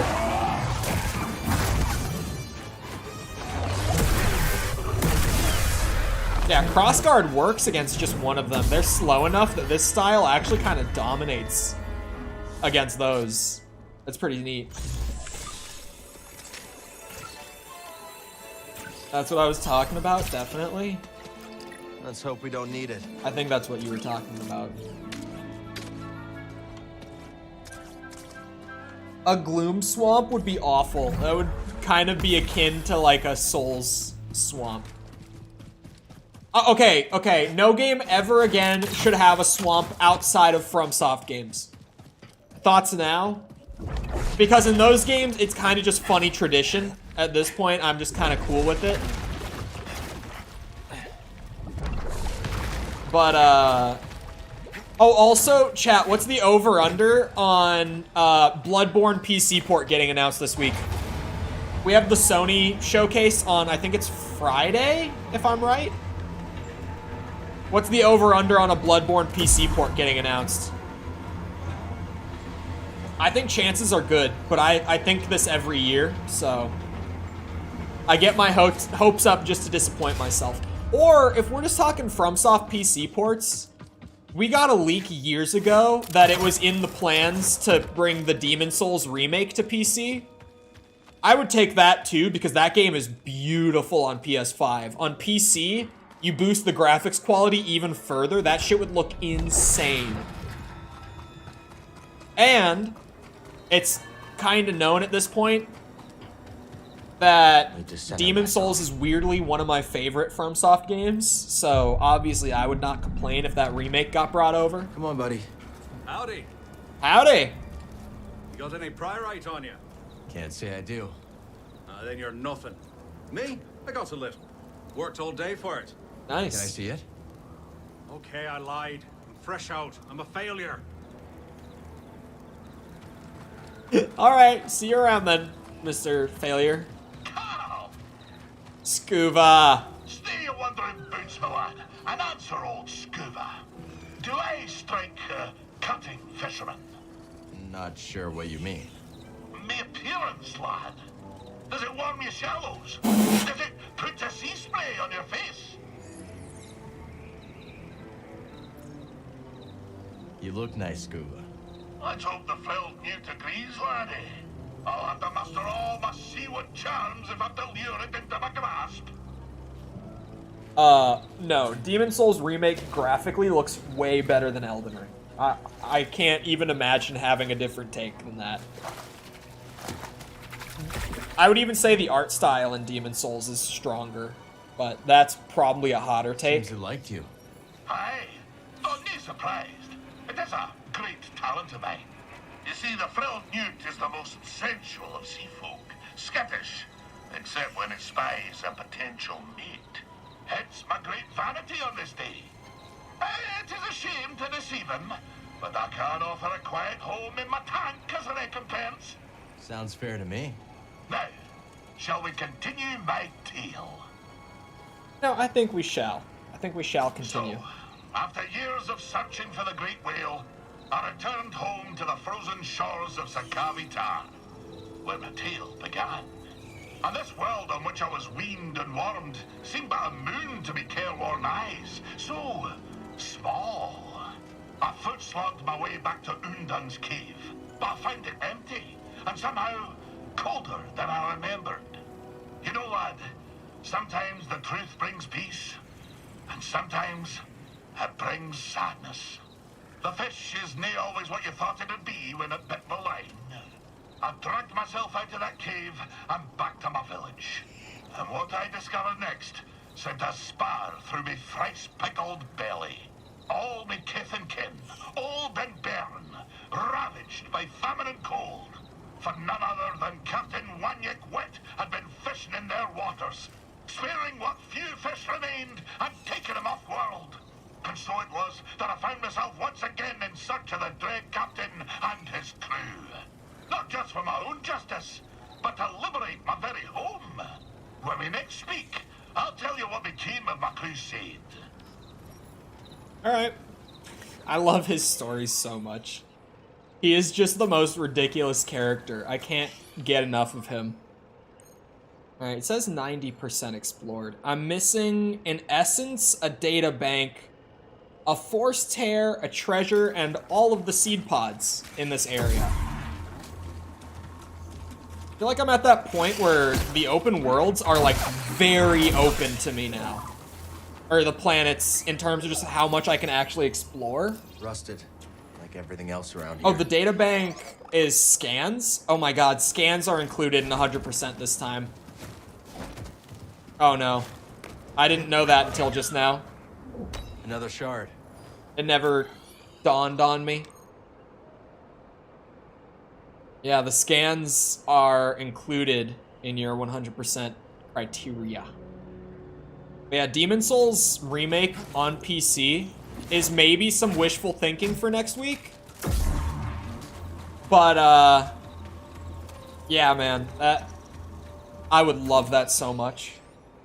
I would seriously go crazy over that if they announced it. I'm on a 1080 Ti with a i7 8700K. 32 gigs of RAM. I'm trying to think. In total, I have 6 terabytes of storage. But I need the terabytes for videos and stuff. That's the only reason. Like here, I can't do it on my desktop, but I just transferred over a bunch of recorded footage for a video, right? If I open it on my laptop, it's gonna be, you know, I'm gonna leak the video. So, I still have all the files on my laptop. Like, the video I'm working on now, I have a little over 150 gigs of recordings for it.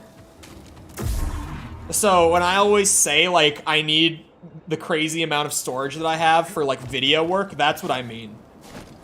Like, videos, not like shorts. Shorts are a lot easier to produce, but like actual videos, I'll normally be well over 100 gigs of video, just in terms of like storing all the stuff up.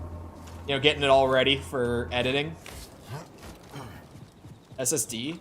My hard drive, like my actual base hard drive is an SSD, the rest are hard drives. Because this build is from 2018. I built this thing in 2018. So before SSDs were affordable. Now SSDs are standard, but 5 years ago they were not. Standard in terms of like consumer grade hardware, I mean. Back when I built this, they were not standard at all. So my C drive is an SSD, the rest are just hard drives.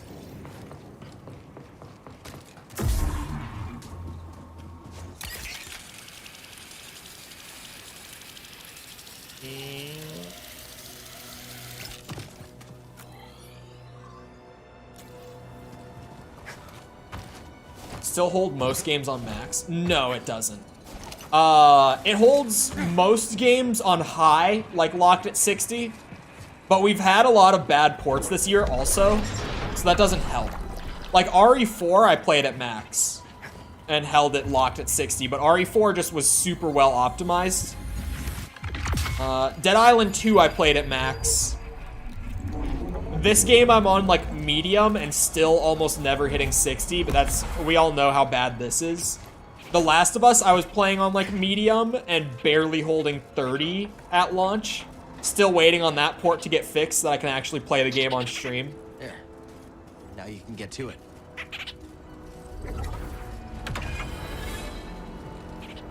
Sweet. The pit droid comes to the cantina, even better. Okay, so officially this whole area, I have it all open. Now I just have to figure out where the force tear is the big thing. That's actually like the only actual thing I'm missing. Seed pods, I don't think, are 100%. I could be wrong. But I think someone said that they aren't required for the actual 100%. Like, the actual percentage is what I'm worried about. Even though it's tracked, I don't think they're counted towards the percentage. Killing me won't stop us. Take them down. Flash disc, thank you for the sub. Appreciate it. Ooh. That's not dead.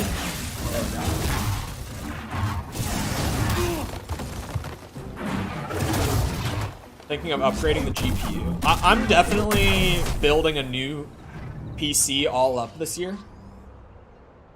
Just not carrying over any of the components. Nice just throw, BD. Fresh build.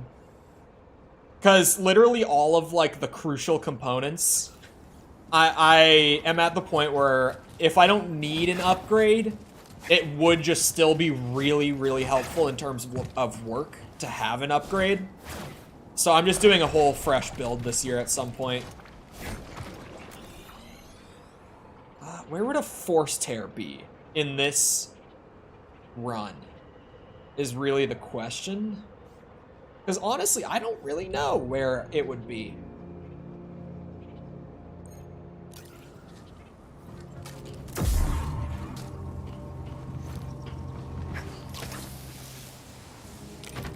It might be all the way back at the beginning. Oh, it might be in these caves? It wouldn't have been here before if it's in these caves, right? Like, I've explored these. Nope, nothing here.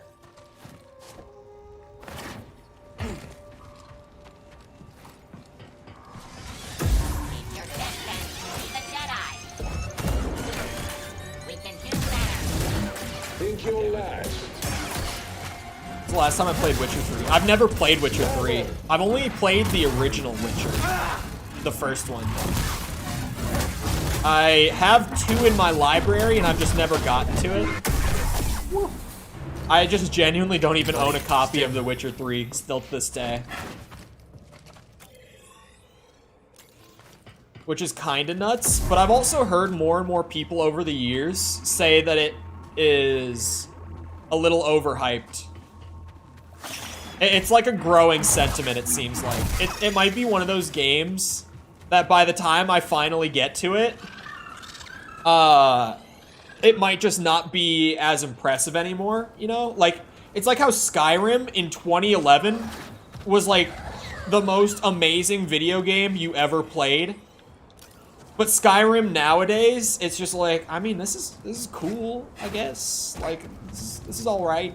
You know, Skyrim definitely is one of those games that just didn't age well, so it seems like Witcher 3 might be on that track where, given another couple years, it might just be kind of dated in the way that, like I said, like Skyrim is. That's the biggest example of like a dated game for me. Because Skyrim, when it came out, was so cool. Skyrim now, you play it and it's like, yeah, it's a product of the time. I think you'd enjoy the skill trees in it. I enjoyed the, I wouldn't say it was, I mean, it kind of was a skill tree, but like the talents in Witcher 1 were surprisingly good. Oh my god, my kick sliced right through that Nabooan green. I need to focus. Beautiful. Where would this force tear be?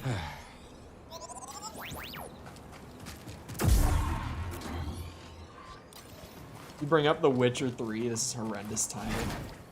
Yeah, I enjoyed the first game. The first game is so janky. It is some major Euro jank. But I enjoyed it. I got through it. I've 100%ed the first game. I did thoroughly enjoy my time with it. I appreciate jank. For me, as long as the ideas are there, I can definitely handle some jank. I love the Stalker games. You know, talking about Euro jank, I love Stalker. Those games are so good. Stalker 2, whenever it's ready, because obviously, I mean, maybe not obviously, if you don't know Stalker, the devs are Ukrainian, like based in Ukrainian. So, Stalker 2 was supposed to be out by now, but they've had some complications that have led to the game getting delayed a couple times. But they are very determined to wait until it's done. Wait until it's like fully ready to go before they ship it. Like right now, it doesn't have a release date because they're just saying, with what's going on right now, we just have to wait and see when we can release it. And I'm just like, I will wait. It's more than understandable why that one is delayed for the time being.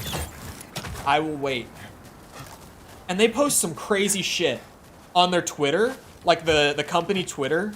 They'll post like videos of them having to have like gone to the basement because of like an air raid or some shit. Like they'll actually just have to move down into the basement and be working on their laptops while like the sirens are going off. It's crazy.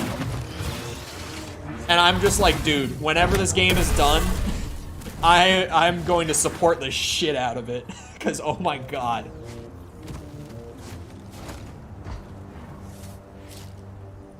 It's crazy to think it was released 8 years ago. Yeah, someday. Quests in it are like proper stories, not just fetch quests. Feels like you're in an actually populated world. You kick monster butt and woo witches. It's great. Yeah, speaking of side quests, I haven't expressed it much, but one of my disappointments with Tears of the Kingdom, just the more that I play it, the more I'm like, okay, here's what I love, here's what I don't love. Side quests in Tears. Enough said. Still not loving their side quests. I didn't love them at all in Breath of the Wild. Definitely still not loving them.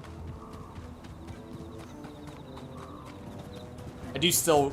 Tears is very good. Like I am saying it should win Game of the Year. I'm not a Tears hater. I'm just the... If we're sticking with the... What's it called? If we're sticking... Well, Eiji Aonuma has said that the open world format is the one they want to stick to for at least a couple more games beyond Tears. So I'm like, okay, if we are sticking with this format, I really have to double down on like trying to get discussion going on what doesn't work so far with these games. Because like what works, works. But if we're gonna do like 2 more of these, I really want to get the discussion going on like what needs to be improved still. Because there's still a lot that can use improvement.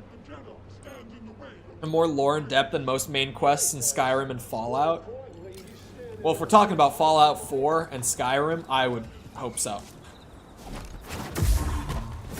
But also, it's a good thing. I'm just making fun of Skyrim and Fallout 4. Ignore me. I think that both Fallout and Elder Scrolls are franchises that have lost sight of what made them so special to begin with. So I kind of dog on the new games a lot. And it's weird because you know how most of the time, like I talked about it earlier, there's like the cycle of new game bad, old games weren't so bad that we used to think are bad. The Skyrim and Fallout 4 are games that like, well, I loved Skyrim when it came out, and I've gotten soured on it the more time has passed, right? Fallout 4 I never was big on, but people used to really love Fallout 4, and now generally more and more you're seeing people who don't like it so much. Help me, BD. It makes me worried for Starfield. Ah, shit. BD, I need help. But I hope that Starfield is like a reset on the whole Bethesda moving away from RPG elements thing. Oh my god, that hitbox. I was not in that orb. Like, maybe my saber was in it? I was not in it. That was my big problem with Skyrim and 4. Is that the whole role-playing part of their role-playing games was just not there. Now. And that used to be what was so fun in both the old Elder Scrolls and Fallout games, was the role-playing part. I need help.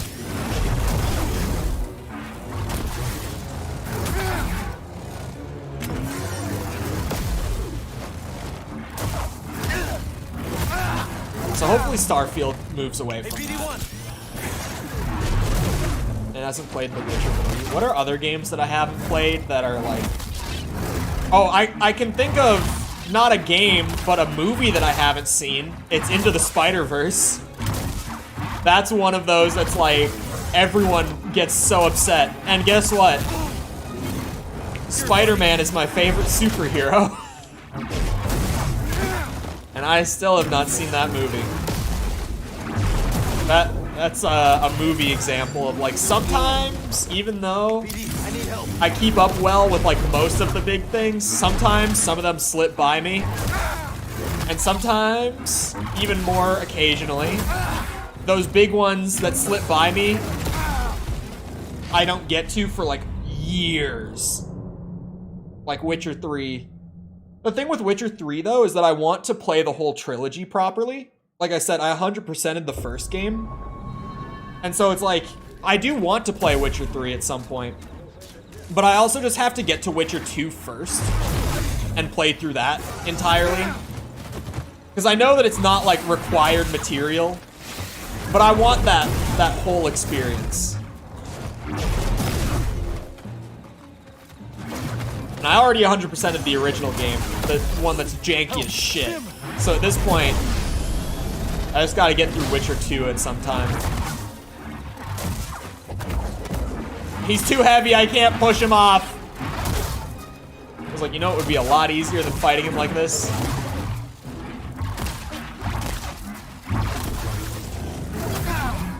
Damn. Brother. I know that the solution here is put away the crossguard. But I really want to try to stubbornly use it and win.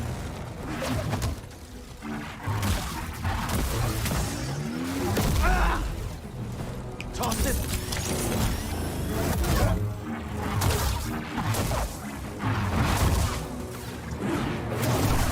There we go. Those guys are tough with crossguard. Because they're still just fast enough to run my shit. Oh, there's a workbench right here. Hold on. I want to change my lightsaber color. I gotta use the one that I haven't been using. The one that I love that I haven't been using. Best story of any piece of content in any video game ever. That can't be true because Silent Hill 2 exists.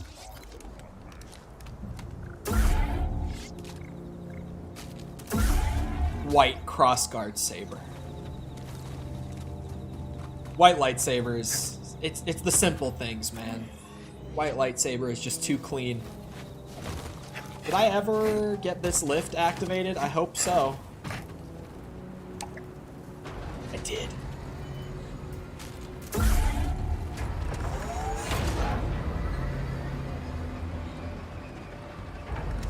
Uh-oh. What's behind the gate?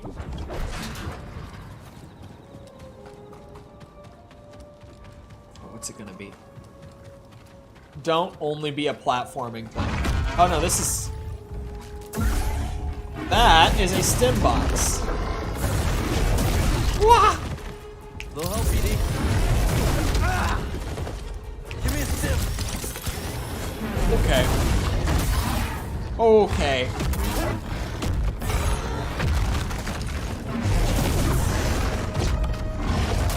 Oh my god. BD, here.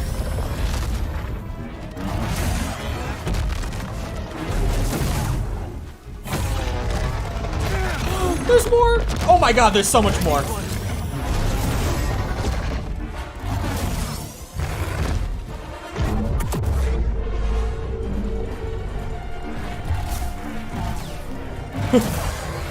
Oh.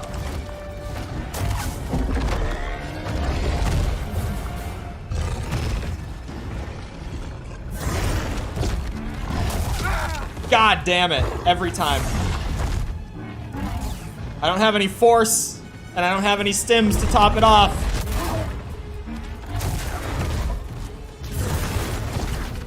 But I do have a gun. Oh my god! Man, if I knew it did that much damage to her the whole time. Oh, Jesus Christ. If I had only known that it would do that much damage per shot to her, I would have pulled it out so much sooner. What have we got here? God damn it.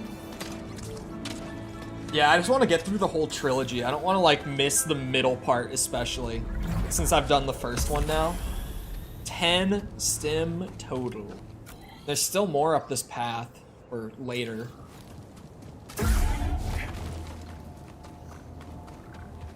Hold on, I didn't even look at where I'm going next. What is that? What even is that? Alright, well, I guess that's where I'm going next. It's so nice that it tops off my stims, so I don't have to rest here. I can leave all the enemies killed that I just did. So this bitch won't be here. That's really the big thing, is that hammer bitch won't be back. Oh, it's that. Okay. So I guess I lower it, and it will go back up. That's probably what's gonna happen here. Lower it.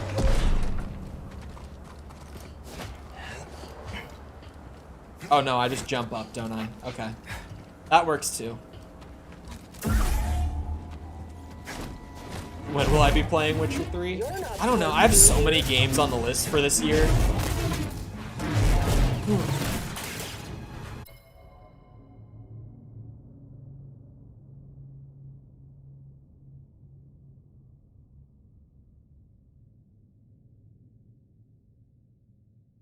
Alright.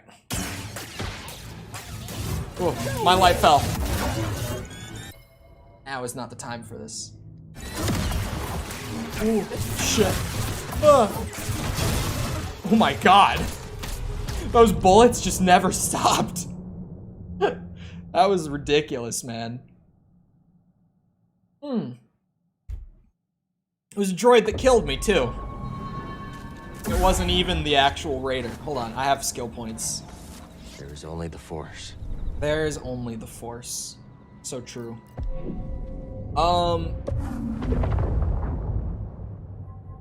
What could I get with crossguard with 2 points?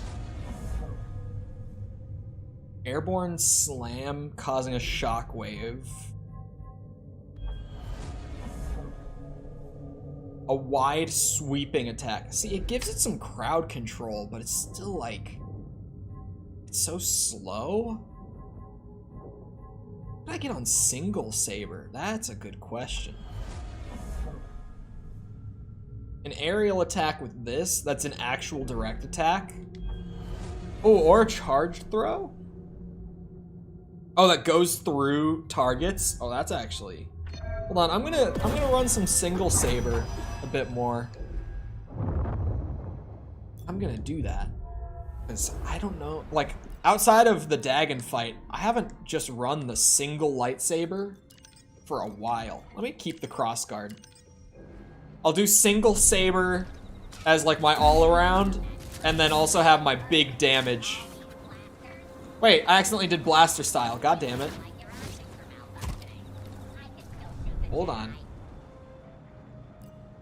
Stances. Single.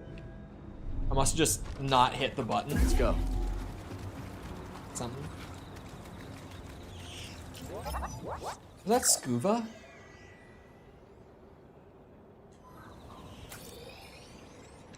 Have I been down there? That's scuba for sure. Hold on, have I don't think I've talked to him down there. Scuba! I need the story, man. I need to see where this goes. No one? Take that. In my sight. Ah, shit. Munitions out. Okay. Wait, this isn't what? I got scammed. That's a floodlight. How did that look so much like scuba before? I'm baffled. I'm shocked. How did that even happen? How did they pull one of those on me? I was thinking I was gonna go and get some... I look away for a moment, man. Some scuba tails.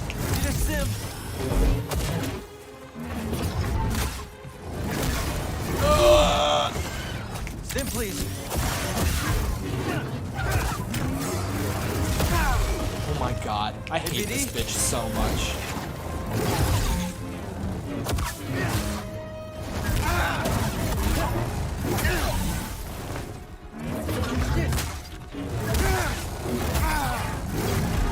Little help.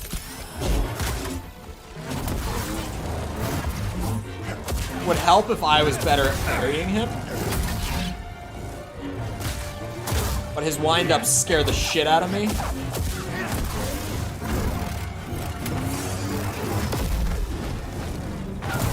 There we go.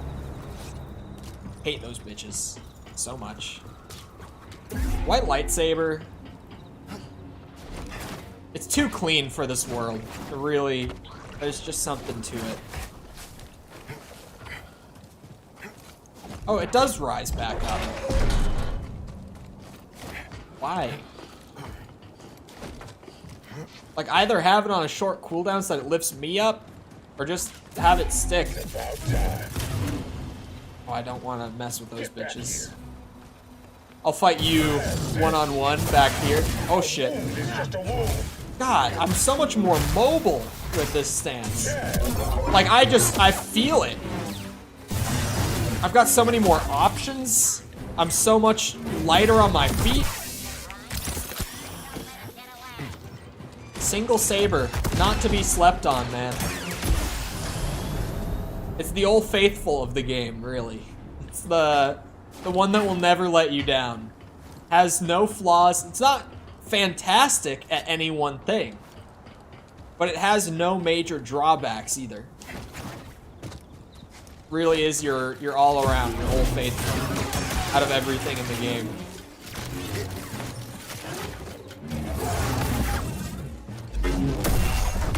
Oh, I was about to say, single saber sim, maybe. It won't do me wrong. All the other stances will do me wrong in one way or the other. This one won't. Just won't. Can I get that throw from here? Oh, I can. Oh, sweet. What's that down there? I'll go for that after this. What's this gonna be?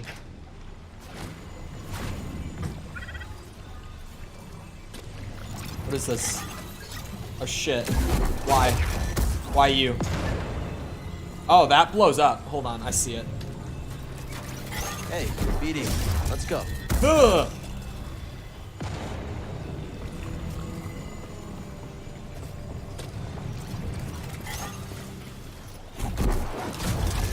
Ha! Oh. Oh, I see. I'm just stupid. Hurry up, buddy.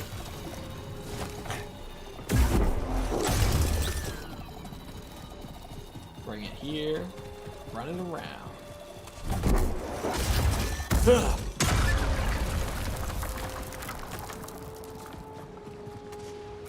Oh. Oh. Oh.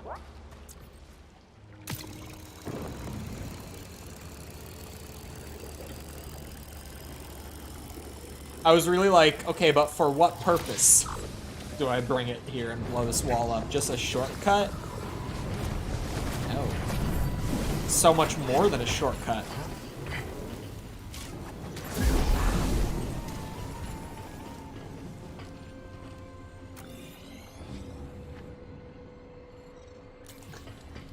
I may have just not seen this path right here.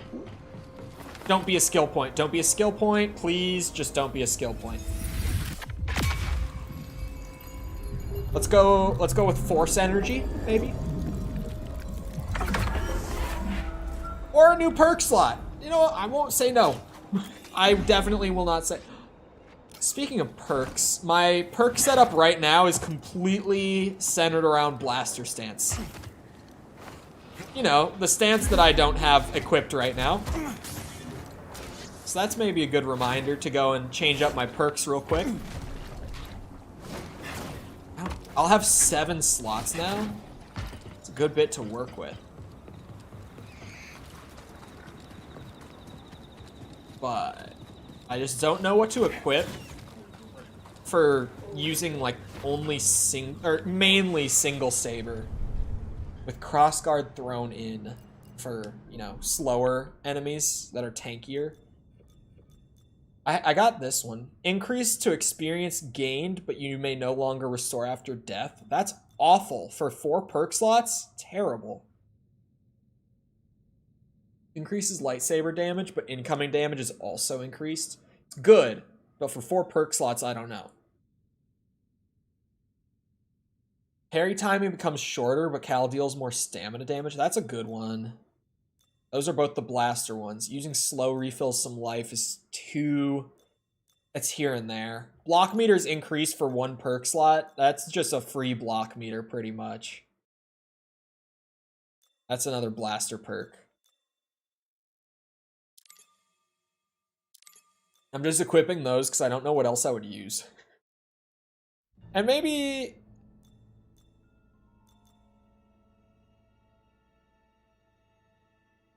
shorter parry windows, and well, you know, I'm the parry god. I'm the parry god. I can handle it. We'll see how this setup goes. I only do 1. Only 1 is allowed. That's Musan's rules, not mine. Hello, Falls. Have I mentioned that every time you come in on this account, I almost say the name. The name. Not the one on the account. The name. It's just like a weird thing where when you come in with that name, my brain almost calls you something else.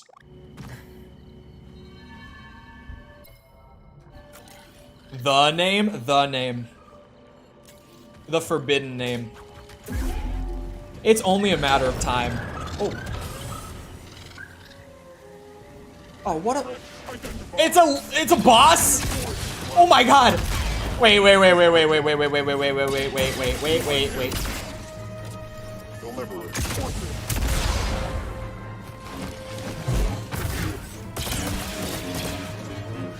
It's still just a B2 though. Outside of that, that's fucked. I mean, that's messed up. Messed up, Musan. That's all I said.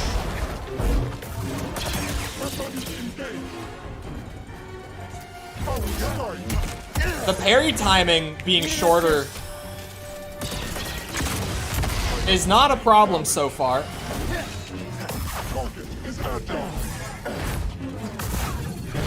Bitch! Bitch! B2D2!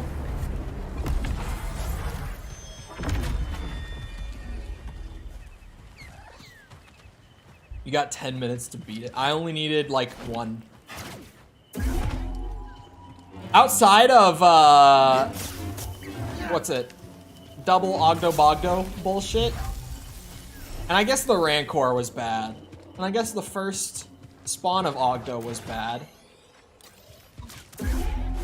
Outside of those 3, which were all kind of early on, I've been fine with bosses.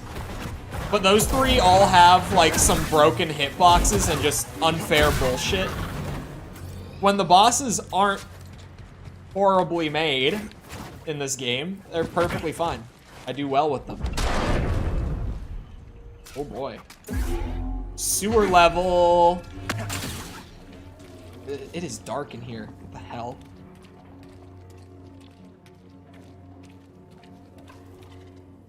Hello? Oh god. There's gotta be something down here, right? I actually can't see if I'm not doing this. Not the chicken, man. Why?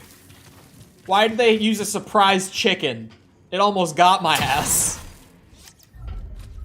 No surprise chicken, please. Ah. Okay.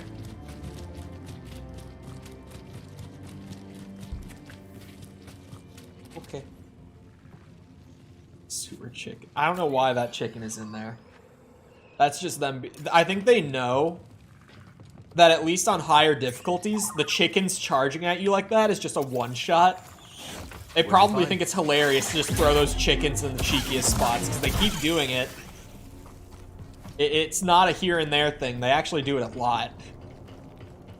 They just put those chickens exactly where they need to be to catch you off guard and one-shot you. They know. This guy. Stay where you are. Just what are you trying to pull? We got laws around here. Ugh, crick this, run! Afraid not. Damn. Doma shot them? This is like a whole area. This push and pull stuff that I just got is opening up so much of the planet in terms of just area. That looks awesome. That's an actual like tip of the lightsaber. That actually looks really cool. Oh, another item?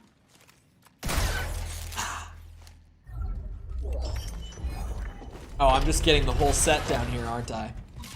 Is this gonna go to like Breeze's place? Oh wait, no, I know where this is. This is like a little random sewer tunnel. Yeah, that's just in the world. All right. Not where I expected to shoot out of there, but I got lightsaber parts. Just thinking about how to get up there the easiest way possible. This would be it. Oh, I thought I would make that. Did I ever kill the little guy back here? I guess I did. Holy frames. It's whenever you get anywhere near Rambler's reach that the frames, even after all these performance updates, just absolutely die. They are just gone. Escape is impossible. Oh, damn. Speaking of how many games I want to do this year. Actually, I don't know if I've said that one. Actually, no, I have said that one out loud, I think. Wait, no, I haven't. Wait, maybe I have. Oh, I actually don't know if I've said that one or not. It's one of the ideas. It's a really big one in terms of just like the amount of time, the ambition of it. The confusion here is I know for a fact that I said it on False's stream. And I have like a vague memory of mentioning it on here, but in a way that I might not have actually mentioned it. I might have been dream streaming and mentioned it there. But not, oh god. The Final Fantasy one? Did I mention this before? I won't mention it to anyone. Like, obviously, again, I know that I said it on False's stream. I don't know if I said it here ever. Take this. You did mention it before in passing? Okay, yeah. The playing all the Final Fantasy games for the first time ever. That's a big, ambitious one. We all know that that's gonna last like maybe 2 games.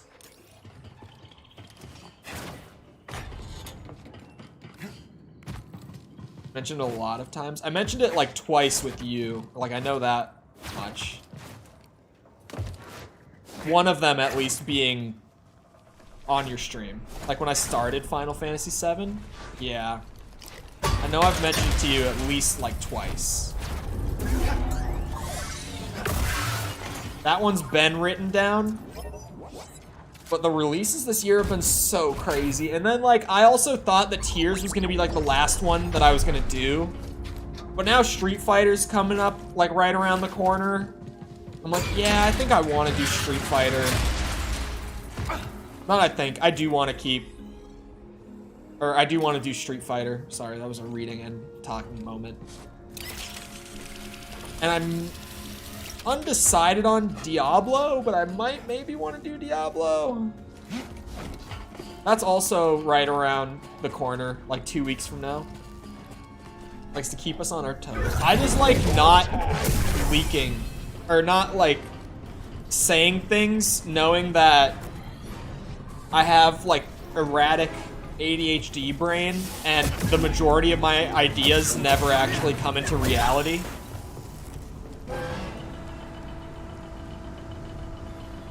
I just don't like saying things and then never doing them.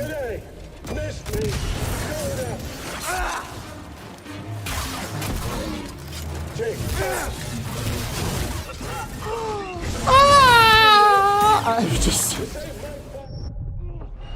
Wait, no, I didn't... Oh, God. Whoa. Oh, that works. Okay.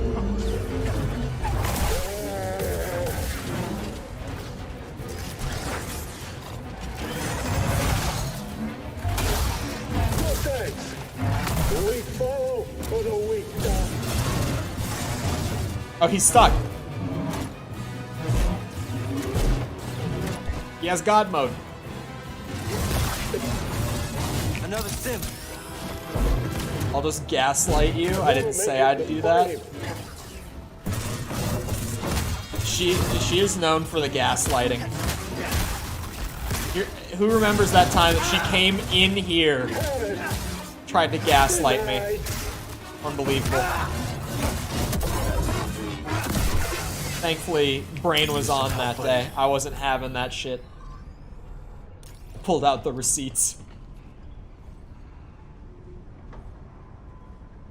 Didn't happen. We all were here. All my VODs are archived. I remember what stream it was. It's a very easy one to go find. For the record. Because I know it was when I was playing Breath of the Wild DLC. I was in the middle of the sword trial when it happened. Check out this meditation. Which was near the end of that stream. And I only did the one DLC stream for Breath of the Wild. So that's why it's an easy one to go find. Blood. Just a little further now. I can go pull that up right now. I can pull up me pulling up the receipts. It's a motivation thing. I'm gonna go report that stream. It's monetized too. I think it actually had to get reviewed. Beyond even just it's monetized. Both blade and shield against how? The force moves through your thoughts and into your actions. What the hell? There's Spider-Man! Feel fatigue. Now it's real. Scared.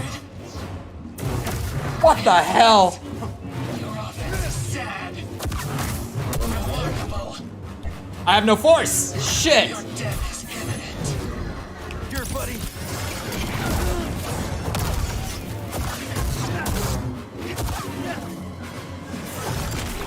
God damn it. Whoa. Nice blade. That was all unblockable, and I tried to parry every last bit of it. And I will own that shit. That was an unblockable flurry of attacks that I tried to parry every single bit of. I'm really not entertained by their bullshit here.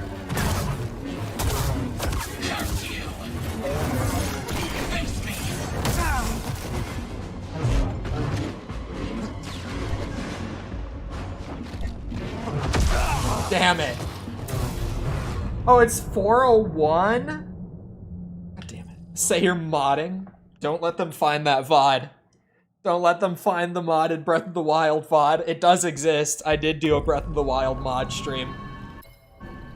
Don't let them find it. They'll take it all down.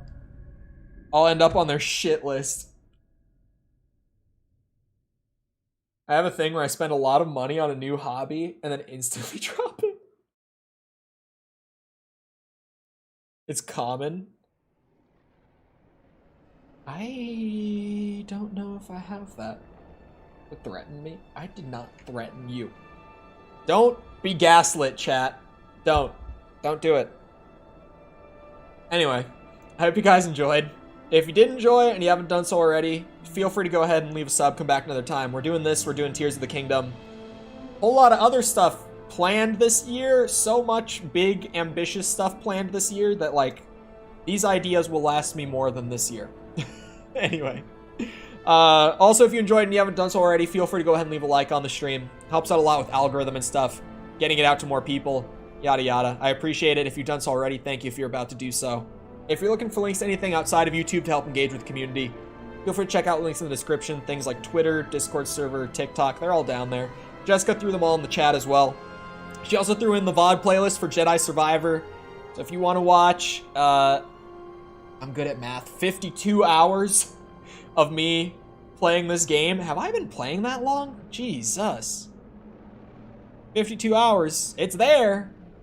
You could do it. I wouldn't recommend it, but you could. Anyway, once again, I hope you guys enjoyed. I'll be back here next time. I hope you all have a great rest of your day.